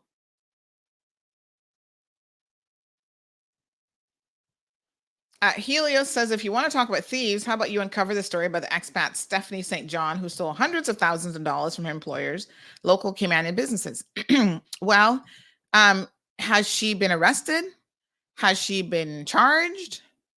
Helios says that she's single-handedly crushed businesses. So that means that she's been reported to the police, right? And she's been arrested? She's in court. What are the facts? All right. So last week, I told you guys she's on bail. Okay. Well, we will certainly put her on our must-watch list for the court's office. And once her case progresses, then we'll take it from there. Everybody's innocent until proven otherwise. And trust me, some guilty people are getting away with stuff because, well, they have decent lawyers, or the jurors can be very pernickety. They let anybody walk sometimes. So last week, a guy lost $150. This was an amazing story that was developing right up until after the show on Thursday. I know we were trying to call him, I think, on Thursday's show to let him know his money had been found. Anyway, we reached out to him later on. He was so happy. Jamaican fella, he's been in Cayman for 30 years, works at the prison. He said, Sandy, this is why I love the Cayman Islands. He said, honestly, nowhere else that I've ever traveled in the world, including Jamaica, could I lose $150 in an envelope and ever hope to get it back. So let me tell y'all how the story went. Because remember Thursday during the show, this woman was messaging saying, my husband found the money. So on Wednesday, the money went missing. The guy said, listen, I was in Caymanian village. I got out of my car. I think it just fell out. I called some friends over in the village and I said, can you go outside and have a look? Maybe it's still on the ground. They said, nope, we don't see it. Okay. By Wednesday night, when we posted it up, the white envelope had the word Mason on it, posted it up. By Wednesday night, I got to tell you, I was like, he's not going to find this money. So I thought, well, it's unfortunate, but sometimes this happens. I've lost an envelope of money. It wasn't even my money. I went in the bathroom on Eastern Avenue and left it there. And by the time I realized and turned back, some thief had taken it, didn't turn it in. So I was a bit surprised when someone messaged to say my husband found the money. I was like, wow, Cayman really is an amazing place on so many levels. So I called the guy. He was like, oh my God, I can't believe it. He said, let me give you the full story now. So he was doing some renovations at home, had taken out this money to pay some of the workers, had written the word masons on it, or mason or whatever. He said, it's not a lot, but it's what I had allocated to pay these guys. And if I didn't have that money, I would have to now go into my daughter's graduation fund, like her money for her gown and all this kind of stuff, and take out of that. Everybody's budgeting these days, So he's like, I can't believe it. Now, the guy who found the money called me. He doesn't want to be named because, Caymanians don't like too much attention. But he said, Sandy, I was there. I found this money. I picked it up. I put it in my pocket, forgot about it, went home, took it out and said to my wife, hey, honey, I found this money. She said, oh, my God, that's on Cayman Mall Road. And he's like, what? And he said, the first thing that came to me, Sandy, is, he's in need of money himself. Everybody's in need of money. But he said, if I lost $150, I would have never contacted you for $150. I'm going to be honest. I would have been like, oh, well, lost $150. He said, for this person to contact Mall Road and ask for the money to be posted means they really needed this money. And he did not think twice in that moment about doing the right thing. And his wife reached out. And I said, that's amazing. So I gave them each other's numbers, whatever, they linked up. And then the prison guy calls me. He's like, you're not going to believe it. I know this guy. I said, such a small world. Isn't Cayman beautiful? It's stories like that that remind me of what a wonderful place we live in. Back in 2019, remember the guy who lost a bag with over $10,000 cash? Do y'all remember this Jamaican fella? We interviewed him. And as it turns out, this was days after. I mean, poor guy, he was crying over that money. I never thought in a million years that we were just getting started with posting lost stuff on Cayman Mall Road, I got to tell you the truth. And I never thought, this was August the 19th, the day after my birthday, 2019. I'm out there interviewing this poor fella over at Radio Cayman because Miss Anita, he went over there at Radio Cayman to ask people if they'd found it. And she said, you know where you need to go? Go to Cayman Mall Road. And we did an interview. And within days, this money was found. The entire bag, $10,000. Was it US? Yes. Passport, jewelry, travel documents. So he lost it on the Saturday, and I can't remember what day the 19th was, but it was like a couple days later. And the money was recovered. Oh my God. I'm like, really? Some Filipino guys who were going out fishing early in the morning because he had put it up on top of the car and it fell off in the vicinity of Costules. They found it and they were just holding on to it, I guess, for safekeeping. And when they saw his plea and they saw this video, they came forward and they're like, we have his bag of money. I thought to myself, wow, not a dime was taken. In fact, he was trying to give them some reward and they refused to take it. They said no. We have some really good, honest people in this community. Every single day, almost. People lose phones. I'm surprised y'all don't lose your children. I got to be honest, because you do lose a lot. People are losing phones. They lose money. They lose, wallets, passports, driver's licenses, all the time. And the vast majority of people do the right thing. It restores my faith in us as a people, as an island, the community.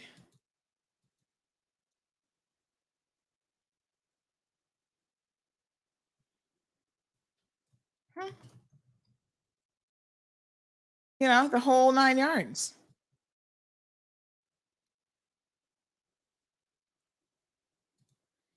So when I hear about dishonest people who don't do the right thing, they get a little bit extra spotlight placed on them.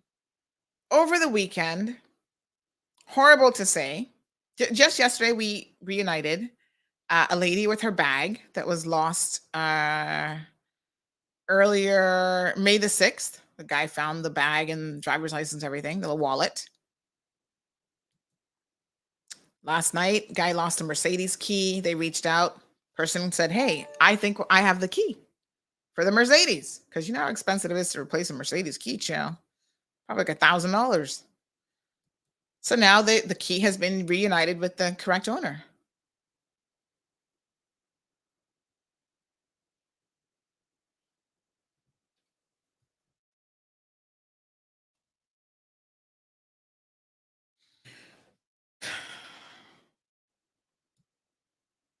So over the weekend, when Minister Turner reached out and said that some people had stole some plywood, 24 sheets of plywood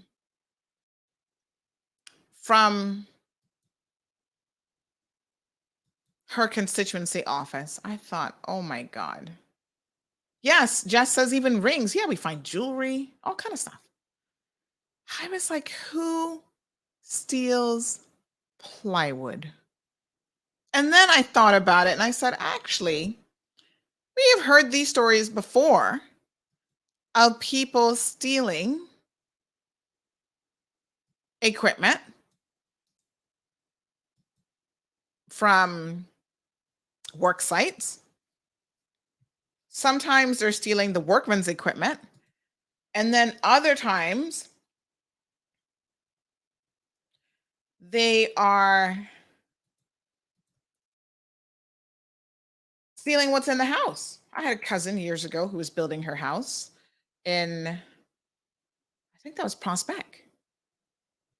Put in the appliances. They went and stole every single appliance. Now, you know that probably went out in some ship show because that happens. There are people who are stealing stuff and shipping it off island to other jurisdictions. And so I always say, yep, they're stealing boats. I always say, listen, if you see someone sending stuff, exporting stuff, they should be able to produce a receipt for it that you can verify, because that does happen. The pawn shop be popping off for people who are stealing stuff. And it's really hard when you work hard and you're trying to build a little something for yourself, and then someone comes and feels like they're just entitled to it just because they can take it. They roll up to your property with obviously a truck and probably more than one person and steal your plywood. 24 pieces of plywood that wasn't moved by one person. That's at least 2 people and a vehicle, a big truck.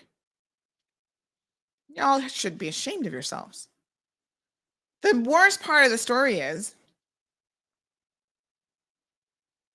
oh, Andrea says you can't put any equipment in containers anymore without paper receipts, without papers and receipt. Oh, good. Because at the time I was like, why is that even possible? Well, I'm glad to hear that that loophole has been closed. Good. So the worst part of this story is the plywood was actually for an addition that she's putting on to her MP office, which is going to be like a little stage area with, covered for the free summer camp that she's putting on this summer. That's going to benefit the children in Prospect whose parents can't afford to send them to camp, which is probably going to be a lot of people. So the registration process, I think, opens up this week for that. You can imagine. You go to an MP's office and you steal plywood that was actually going to benefit the community, the children in the community.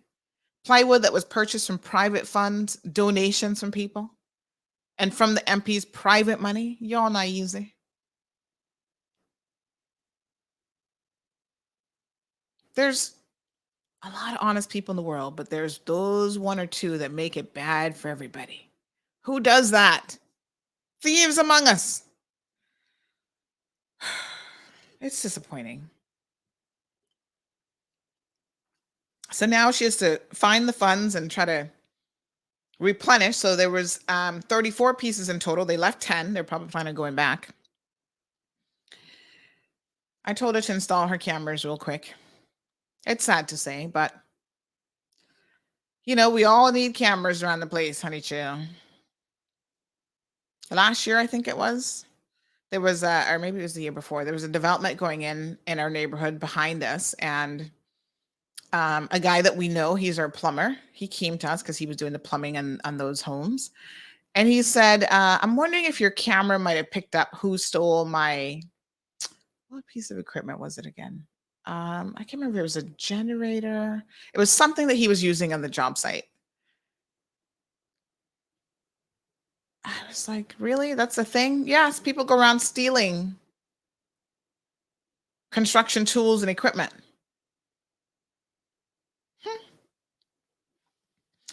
So I had to think about it, and I said, maybe y'all need to start putting air tags on your stuff. Have you heard the whole thing about the security thing with air tags? And how they're actually a bit of a security risk now, and people are being told to be very, very careful with air tags, because like anything else in the world, people take something good, something that is meant to help people, and use and abuse it for something just completely wrong. Have a listen to this. Good afternoon, everyone. Marco Ricciardi from 22 Division Toronto Police. I'm here with my partner, Tom Balaga. We're here to talk about a new product, or fairly new product. It's been about a year in the market, and it's about the Apple AirTags. And these little things here are being used to mark a vehicle, and what the thieves are doing is that they're walking around, they're shopping outside in the parking lot here, and what they're doing is that when they find a car that they like, they stick these to the car or place them on the car somehow. And they're magnetic, so as you can see, it'll stick to metal, so it could be hidden behind a license plate, it could be hidden in the trailer hitch receiver, or even in a gas tank cap area. And once you go home, they just track their device to your driveway, and then when you're sleeping comfortably, they come and steal your car or truck. So what we want to let you know is some of the things to do to prevent this from happening. So I'm going to start with iPhone users. If you get a notification saying that there's an AirTag near you, what you can do is you can use the location service of your phone to pinpoint the proximity of the AirTag, and then once you have that AirTag, you can disable it. If there's one of these on your vehicle, I recommend that you call your local police department, and the officers will come seize it. This little shiny part here and this little plastic part, we could possibly get fingerprints off it and know who's been putting this on your car. You can also deactivate it by just twisting it and pulling the battery out. The only thing that's in here is a simple watch battery. The battery on these lasts anywhere from 6 months up to 1 year of trackability. So to help other people that are using non-Apple phones, Apple created an Android version of an app called Tracker Detect. And what it does is, if an Apple AirTag is around you for more than 20 minutes, you can download this app and you can scan the area that you're in to see if one of these has been dropped into your pocket, into your purse, stuck to your car, and after that 20-minute period has elapsed, the app will pick up because of the Bluetooth frequency that it uses, and then you can zone in on the tag and locate it. What you can also do is you can purchase your own tags and put them inside your property so that you can track it back. Also, there's many other things that we can do to prevent your vehicle from being stolen, along with lights and cameras and everything else. Get something visible, get a visible deterrent. So either get a steering wheel lock that either blocks your steering wheel from side to side, or something that goes over your dash so you can't actually turn the steering wheel. Get an OBD2 port blocker which is the onboard diagnostic port that's used to connect to your car. Get a blocker for that, or you can actually relocate it in your dash somewhere else. Get a professional to do that if you can't, if you don't know how to do it yourself. And then lastly, start covering your VIN at night while your vehicle is parked in the driveway. Not all thefts or all vehicles require that, but if you're not sure, cover it anyways. Just make sure you can remove that yourself when asked, let's say by a police officer. If you're ever stopped, you could remove that, or even if you come to the mall, just cover your VIN, so then that way it makes it harder for thieves to steal your car. So what I would suggest, if there's a lot of information here, do a search online regarding Apple AirTags, Samsung Smart Tags, and GPS tracking devices to see how you can use that for your benefit. You can also learn how people are using it for their benefit. And I want to say thank you. Thank you for following us. Thanks for watching, and have yourself a great day. All right, folks. So that's a warning from the Toronto police, but I can tell you this is an issue all over the world. Apparently, AirTags, which are meant to be a very, very useful tool, are now being, listen, they can be used for anything. You can tag anything pretty much. They're used to act as like a key finder, helps you find your personal items. So you can, I think they need to be putting them on dogs. As many dogs disappear around the world and all over the place. AirTag your husband, because he might go missing too. So this is good technology, but of course the criminal mind is always thinking, ooh, how can I use this to track people? And this can be really scary when you think about it, because someone might be tracking you not just to steal your vehicle, but to actually do other types of harm to you, which is kind of scary, right? Yeah, El Ray, that's what I'm thinking. He says stalkers use them too. Oh my God. So Apple has already come out with some sort of,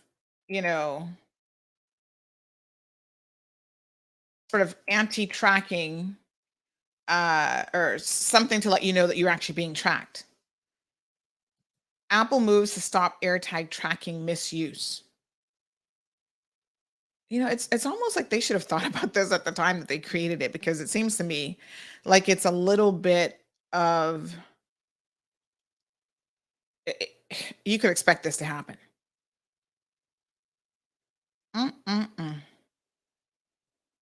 AirTag is linked to your Apple ID. I don't have an AirTag, so I don't know how you link it, but you can get a notification now. And it says, using an AirTag to track people without their consent is a crime in many regions around the world. And the AirTag is intended solely to track items that belong to you. So you can get, if you're an iOS user, you can get notifications that an unwanted tracking alert. It's called an unwanted tracking alert. And it'll play a little tune for you and tell you that, this AirTag is in your vicinity. So the company said it will also add a feature that makes an AirTag that hasn't been with the person who registered it for an extended period of time play a sound when moved. In theory, this could reveal the presence of an AirTag to a stalking victim. But recent reports reveal that AirTags with the internal speakers deactivated have been listed for sale online. So criminals they're always trying to think one step ahead. So to counter this, when the sound is triggered and the AirTag is detected, moving with an iPhone, an iPad, or iPod Touch, an alert will also now appear on that device. Wow. Wow, unbelievable. Says here that AirTags are so incredibly good at finding things that they can track items down to 0.1 feet, less than a foot. But the accuracy means that in the wrong hands, they can be used as sophisticated tracking tools. And this isn't just theoretical. There have been reports and evidence of people using AirTags to follow other people.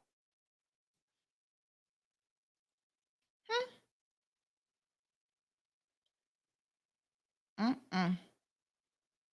So again, Apple didn't foresee this because it took them 6 months after the launch of the AirTags to bring out an app that would alert Android users of an unwanted AirTag.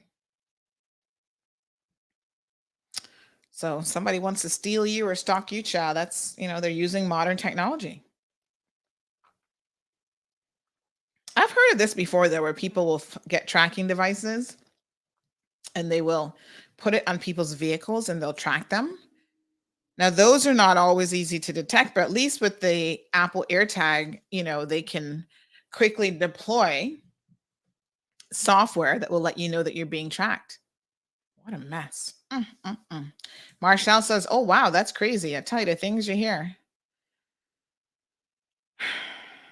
Denny says, yep, just like they also misuse firearms. Speaking of the misuse of firearms, since the killing of the children in Texas, there have been another 30 mass shootings or some ridiculous number. I've honestly lost count. America. Wow. I just have to shake my head. Soka says a woman airtagged her boyfriend, found him with another woman, and killed him just recently. Oh my God.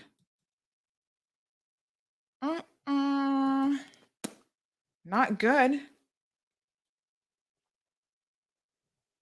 That's so scary.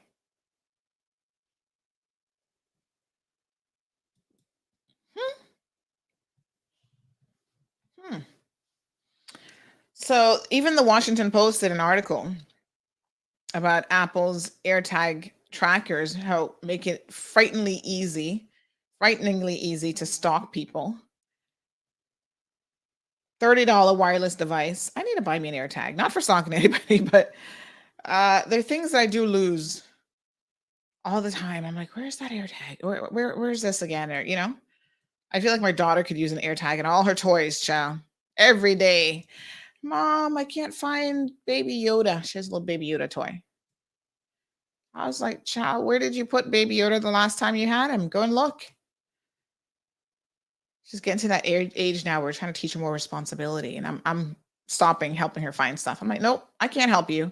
I don't play with Baby Yoda, so it's not my responsibility. You need to go find him. Wow, this is so scary.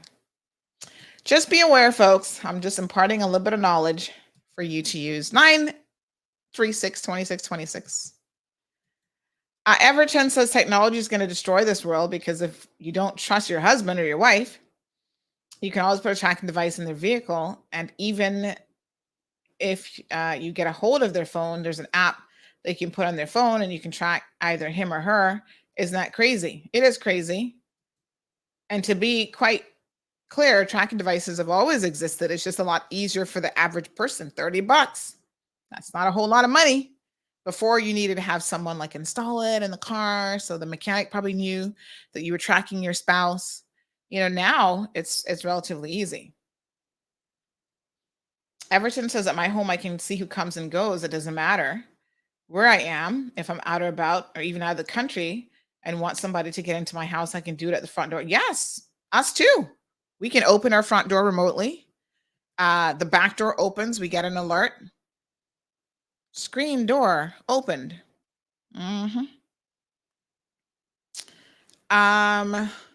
Front door opened.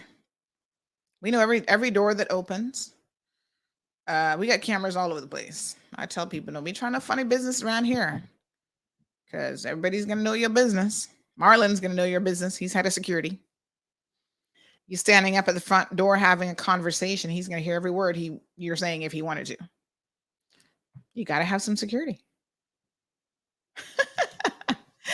Remy says, put a tag in your hubby too. Been trying to find him for some time now. My hubby? You're trying to find Marlon? He's easy to find. I didn't know that you needed him. Remy, so funny. Perla, good morning. She says, do you remember that I said I don't trust these trackers? Now you see why a lot of people use them negatively. Well, listen, it's not the technology that's the problem. It's the people who are using the technology that's the problem. So let's be very, very honest here, folks. Right? The technology has a lot of positive benefits. I could see why you'd want to track, you know, bicycles, as many those go missing and people steal those.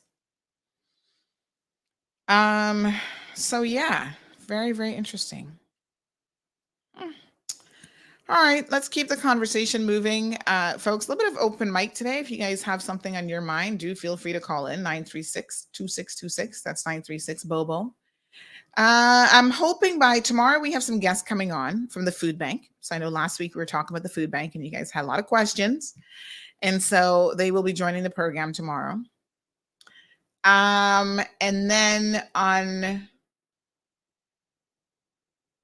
we also have someone from the Ministry of Culture that's coming on to talk about some event on Friday that they have going on. So we have a few guests that are coming on. And yeah. All right, Cubanos, buenos dias, ¿cómo estás? We got Cubans in the Cayman Islands, as you guys know. And they have been causing a little bit of a stir over the weekend. So let's talk about that. I feel sorry. By the way, just a quick note. Someone has actually sent me, Floyd Mayweather has left already. Someone sent me exactly where he was, speaking of tracking, and what business he was doing here in the Cayman Islands. He's looking at property in Cayman Kai, y'all. Nice. He's looking at a particular resort. I'm not going to tell y'all which resort because y'all might be going there trying to buy a $1 million condo just to hang out with Floyd Mayweather. But you know, these resorts have a certain amount of appeal, I must tell you, with all their accommodations. So he's looking to buy him something. That's nice. Free underground parking and everything. Wow, that's nice. All right, well, good luck to him. Very nice property, actually. Infinity pool and everything. Look at that. Okay, so Cubans have come here recently, Cuban migrants, illegally on a boat. They're trying to get anywhere out of Cuba. We understand the desperation because their government is just what it is. And so they think that life elsewhere is better. It's all relative, believe me, it really is. People are getting in a boat and practically dying to come to the Cayman Islands. Okay, well, the interesting thing about that is when they come here, this weekend, they're making certain demands of the Cayman Islands government about being released from detention, because right now they're being detained. So they had a little protest on, I believe it was Saturday, going into Sunday, or Sunday going into Monday. I think it was Sunday going into Monday. So they had a protest. They deployed, the police deployed the helicopter. 78 of them at the detention center. Some have been moved because there is a chickenpox outbreak. And they did a video about all this stuff. Cubans put up a video on social media protesting and saying in Spanish that they want to be let out of the detention center and all kind of stuff. And we did the story because, you know, it is a story worth covering. And immediately Caymanians, which I'm not really surprised at, were like, these people are so ungrateful. What do them? Tell them to go back to Cuba. I get it as well. I do understand the sentiment.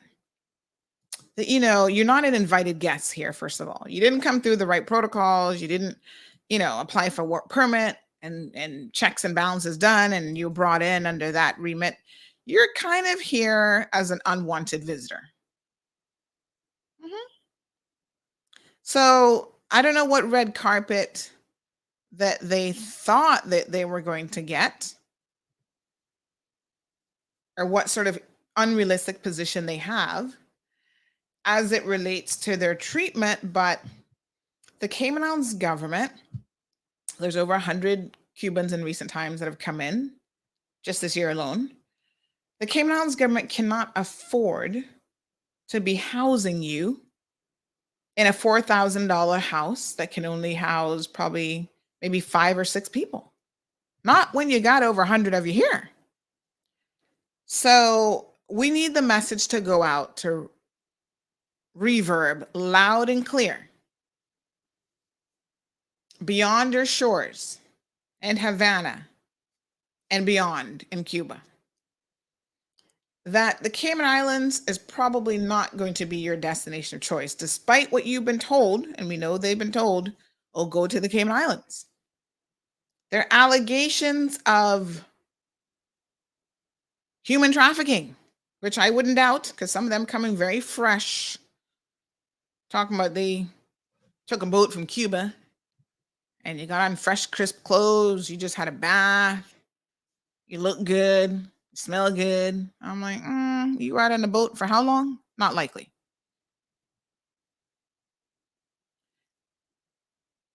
We don't have, despite how wealthy you may think the Cayman Islands is, our government struggles to support the people of the Cayman Islands and the infrastructure that we have here and all these other things.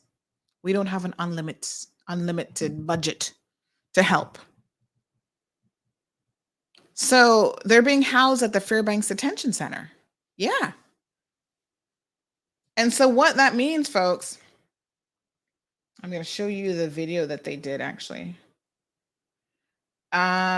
is you may not be getting the best treatment in the world. That's like a communal situation. It's a detention center. So you're going to be sharing a shower. I'm going to show you guys some pictures here of them.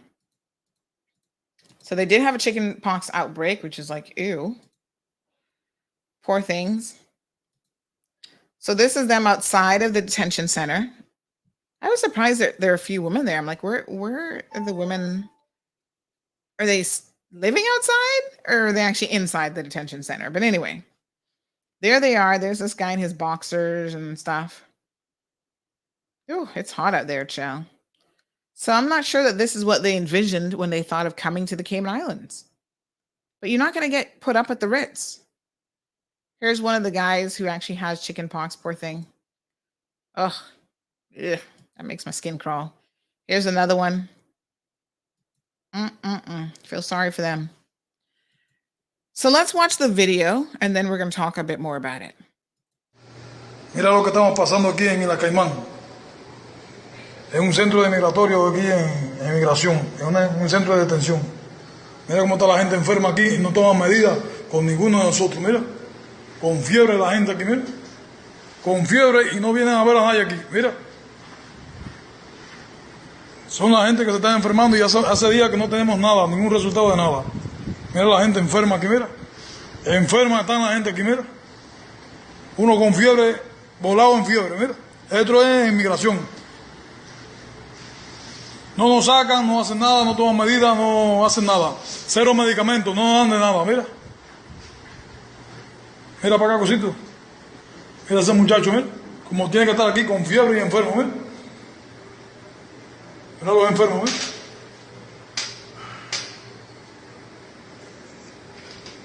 Este muchacho con una fiebre de casi de 40 aquí casi, ¿eh? Y así es todo. No nos atienden. Los derechos humanos aquí no nos atienden, nada. Mira cómo estamos durmiendo. Pasando trabajo sin aseo, sin nada, sin toalla, sin nada, mira. En el piso, mira.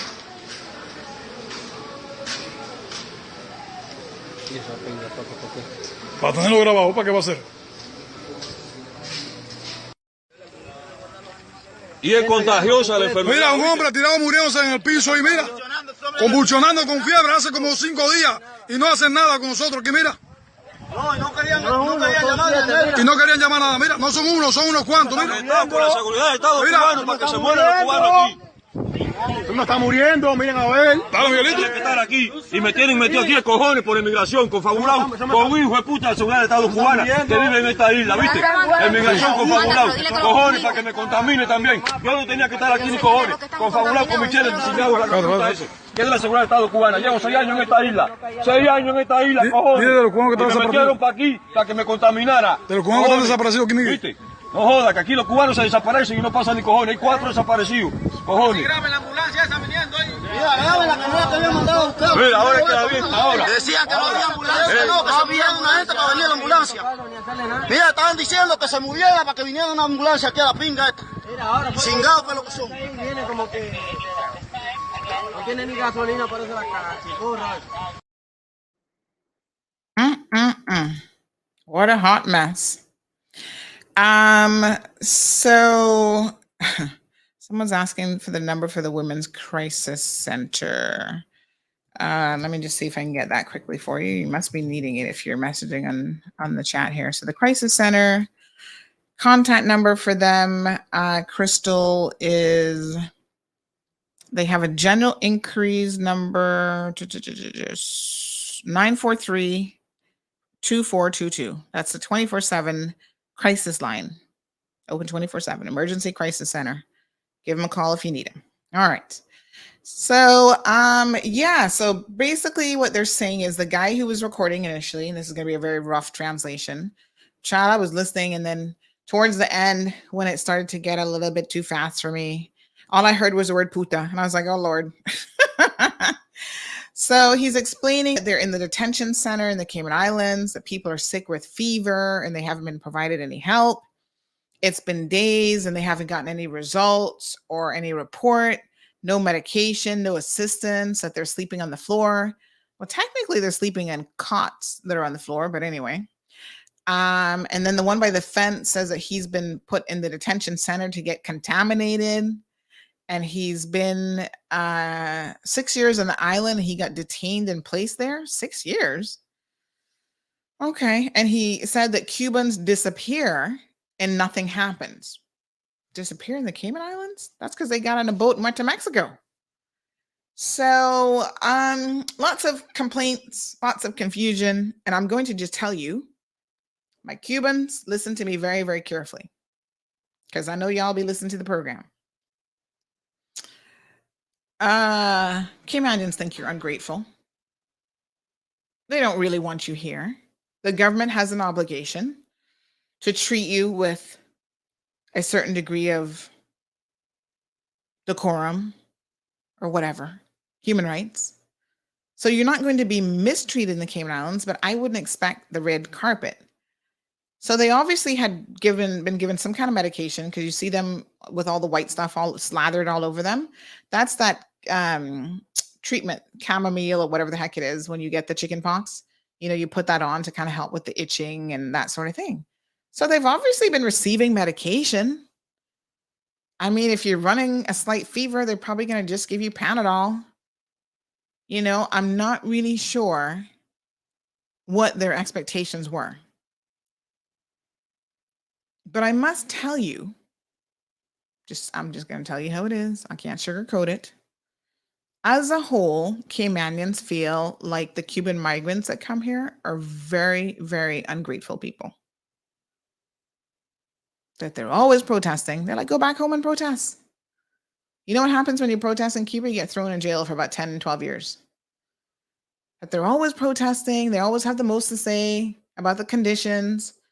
And so people say, then why do you keep coming here? Spread the word far, near and far in Cuba, that don't go to the Cayman Islands, because we can't just let you out roaming the streets. Having said that, I can tell you that John McLean Jr. has been blowing up my phone for well over a week saying, Sandy, I'm sick and tired of these Cubans roaming all over East End. He said, we don't know anything about these people. We don't know where they're coming from. And so, it's dangerous to allow people to roam free up and down your neighborhoods. He's like, I got an elderly mom in East End that I'm concerned about that we don't know anything about. It's interesting because on yesterday, I received a message from someone who said, from strong sources at the East End Detention Center, the Cubans at the Fairbanks Detention Center are a mixture of criminals and murderers from Cuba who ran here to escape judgment for crimes committed and therefore should be sent back. So this is people in the Cuban community, some of the migrants themselves, who are like, y'all might not want to let those people out too easily in your community because they're criminals.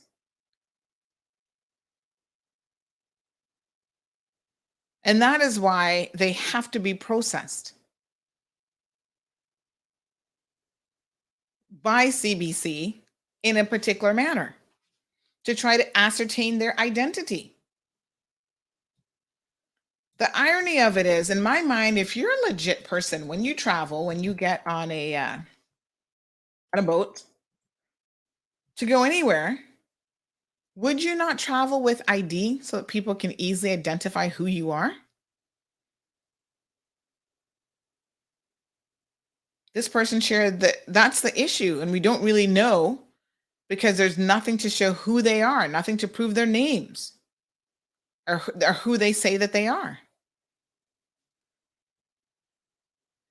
So the protest on Sunday going into Monday was a peaceful protest initially with the Cuban flag. The RCIPS deployed the helicopter. They were kneeling and raising their hands and singing something or another in Spanish, is what an eyewitness told us. But then we could see how quickly the situation starts to escalate, right? Remember the one who commandeered the Venezuelan vessel for days? And they had to be stormed and taken off the ship? Nothing ever happened to them. There were no repercussions. In fact, the police are looking for him in relation to something else to question him about some allegations. They've told me they can't find him. Just last week, the detective said, oh, we can't find him. I'm like, what? People in the Cayman Islands that you can't find to question in relation to criminal allegation? Wow. Doesn't give me a whole lot of faith. Okay. So Damien translated, he said he's cursing the police and telling them to return them to Cuba. We will soon come. But unfortunately, you have to be processed and ID'd because Cuba not going to just take you back like that. Perla says he's saying that most of them are getting sick with high fever. There's no treatment or medications from government. And that's why the guys were lying down. He was weak from the high fever and that they really need medical attention. Yeah. Well, that's the claim. But calamine lotion. Thank you, Soka. But yeah, I mean, you're not going to, I hate to tell you all this, but you're not going to get a whole lot of sympathy from the average person in this community. And people also feel away. People say, well, they can take care of the damn Cubans, but they can't take care of their own Caymanians. So, no Caymanian would want to be living in a detention center, however, I must admit. So when you say that the government's taking care of them, it's kind of like, oh, well, they're in a detention center. So they're going to make sure they, I guess, have a cot to sleep on. No Caymanian are going to be want to live in those conditions. Food to eat, that sort of thing. Okay, so we're about to drop a story this week. I mean, I don't know what else to say about the Cubans except continue your journey to the U.S. Because, of course, a lot of them don't have seaworthy vessels. So we, can't allow them to continue on if they decide to come off. Lavana says that's why they come in a boat and not in a plane like everybody else. Gigi says we have enough problems already for these people to come and do what they want. I mean, yeah, we can't.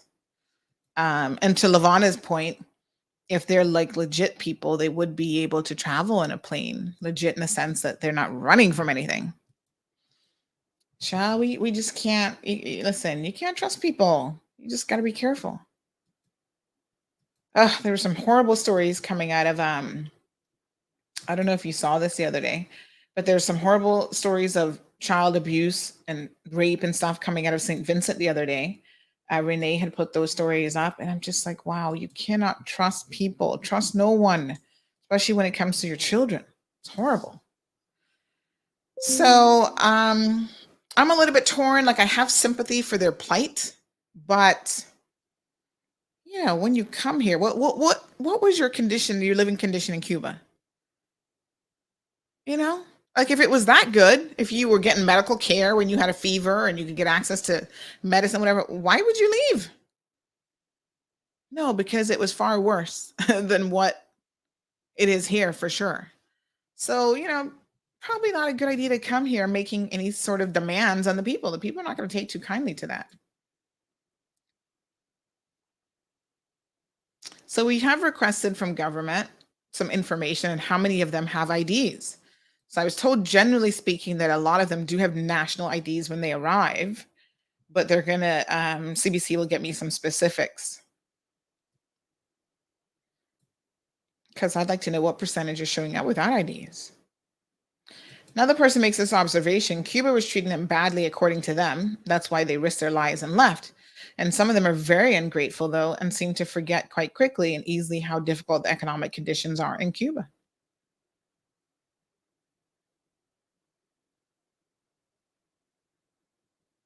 So there's a holding place in Breakers. I didn't even know that Breakers had a civic center, but there you go. There is one there. It's in Boddentown East constituency, located opposite what used to be the Lighthouse Club restaurant. So they're being processed, and government has an obligation to provide accommodations. But this person, again, connected to government, said it's neither practical nor affordable to provide rented accommodations for the numbers that we have now. They're not allowed to work unless they're granted asylum, and therefore they cannot be let to roam the streets with no housing or jobs, because clearly that is creating an untenable situation.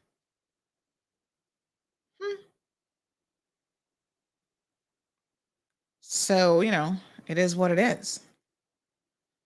Damien says, yeah, I know that, but I read the comments and the process is not that quick, as Cuba does not want them back right away.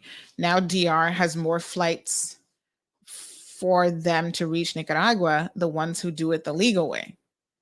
Well, even the ones who are going through Nicaragua, they're doing it sort of semi-legal, but they're not supposed to be entering the US. And so they just want to get, because they use Nicaragua, then they go to the Mexican border and they enter illegally.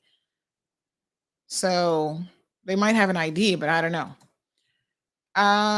Gary says not all that are running from Cuba are honest. A lot are running from criminal issues, and Cuba don't joke. Yeah.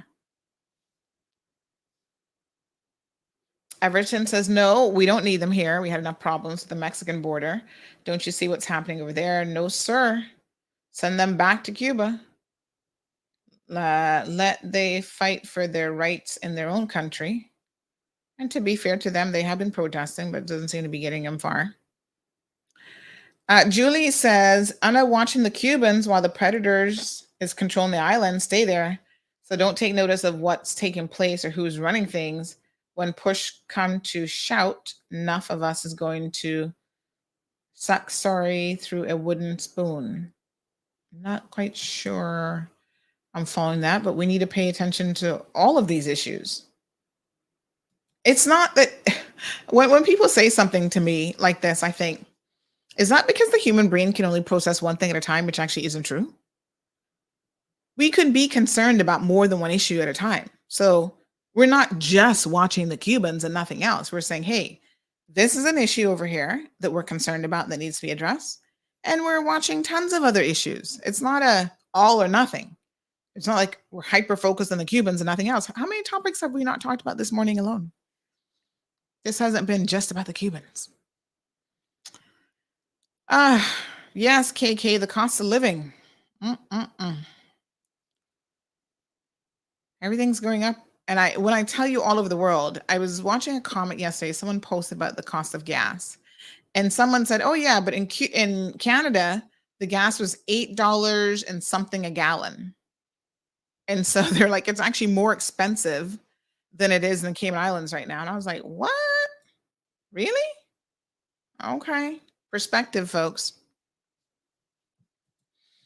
So there's a story that we're about to drop this morning about a child that allegedly almost drowned at the Ritz-Carlton over the weekend.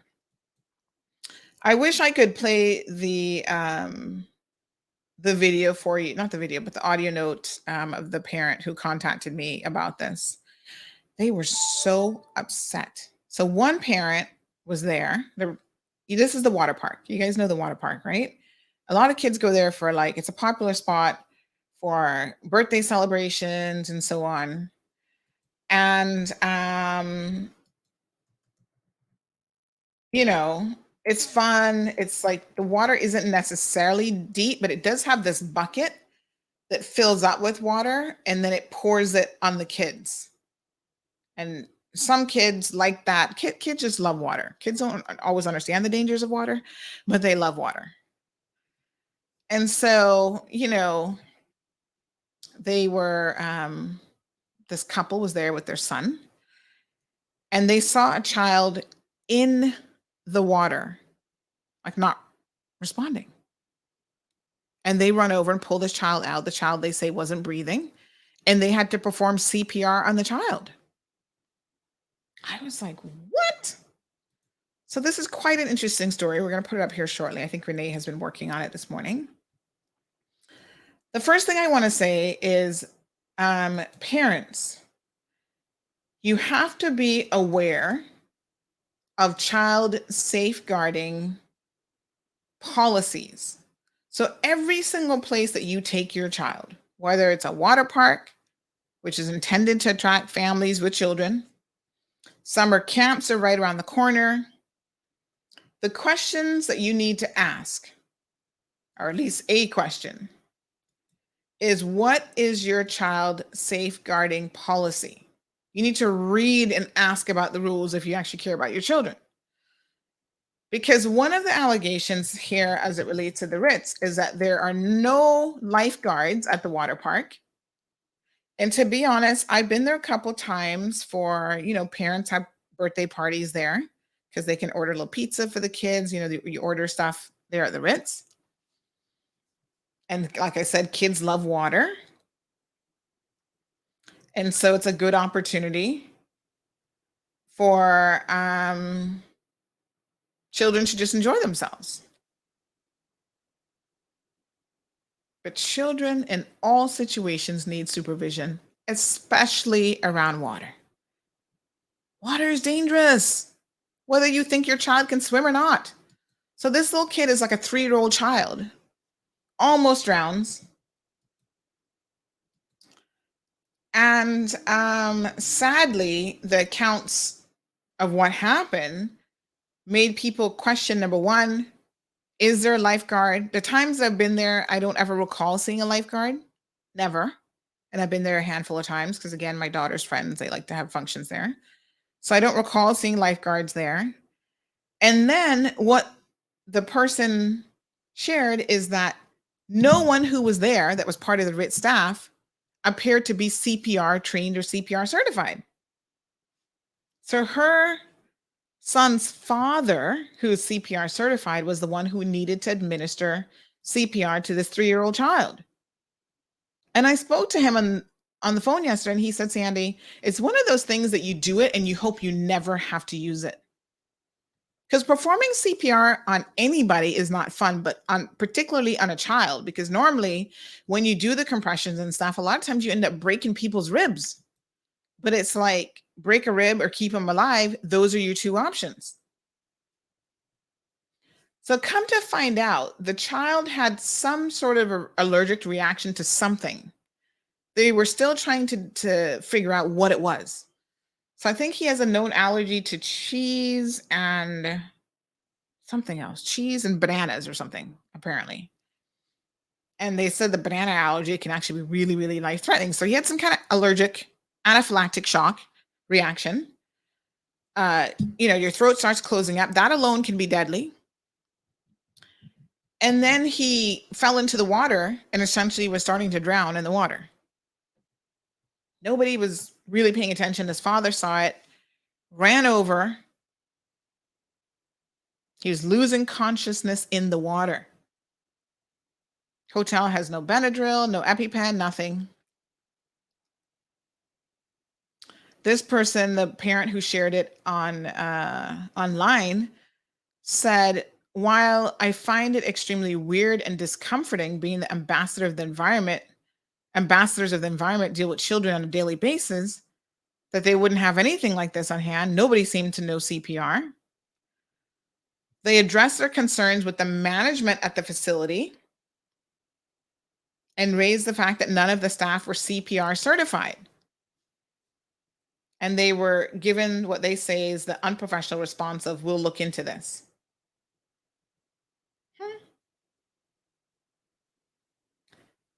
This parent goes on to say, safe to say my child would never be attending a camp there or any other going to that water park unless he's with me and his CPR certified father.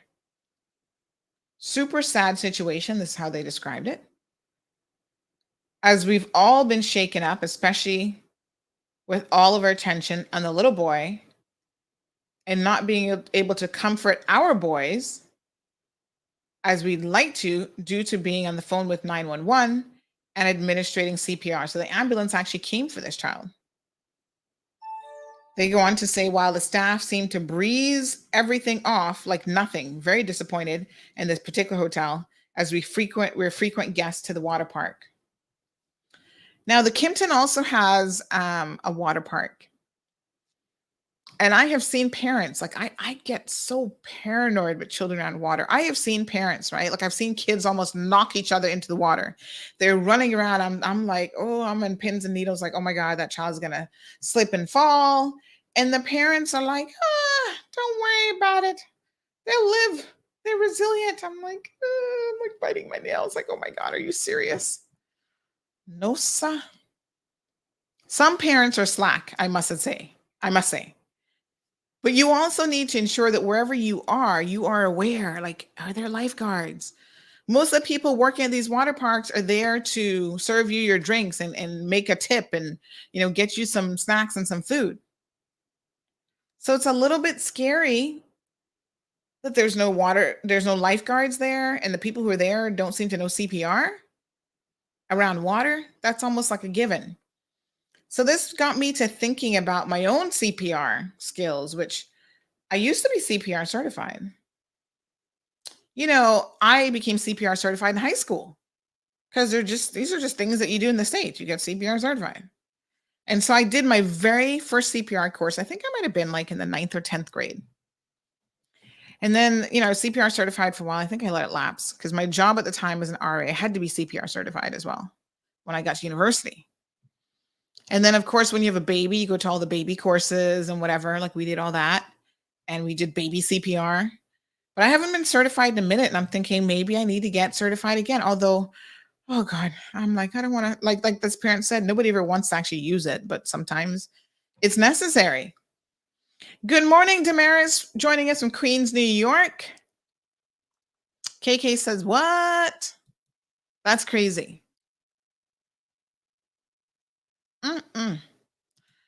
KK says, no matter where you go and your children are with you, you must watch them, period. Loose parents. Well, to be fair to parents, sometimes you just get into conversation and next thing you know,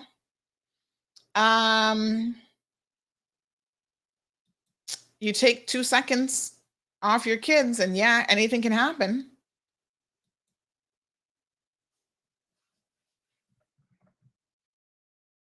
So it's pretty scary, to be quite frank. Parents, be on alert. It's easy to let down your guard. Thank you, Strong Will, who's sending congratulations to the Cayman football team. They had a draw this weekend. And by the way, they're playing again. So let me give them a big shout out at this time. Cayman Islands Football Association. They are playing again. Go buy your tickets on Thursday. That's tomorrow. It's going to be the Cayman Islands versus Puerto Rico. And this is at the Truman Bodden Sports Complex, 5 p.m. And you can get your tickets only $15 at Eventpro. And this is part of CONCACAF's Nations League. So please go and support Team Cayman. You can purchase your tickets online as we play Puerto Rico. But yes, we did play over the weekend. Who did we play again? Hold on, let me tell you. I should know this because we did post it up. And it was 1-1 was the final score. So good for Team Cayman. You know, we're trying a little thing. Thank you, Strong Will, for that reminder. So KK says no lifeguard as it's parents who watch the children. Some parents are so loose. I mean, like I said, you know, I can understand that sentiment, but I also can see how parents, you know, sometimes you're standing up talking and just 2 seconds. It only takes a second for something to happen. Now, Turtle Farm, big shout out to them. They got lifeguards on duty. They sit up high so they can have a visual of what's going on.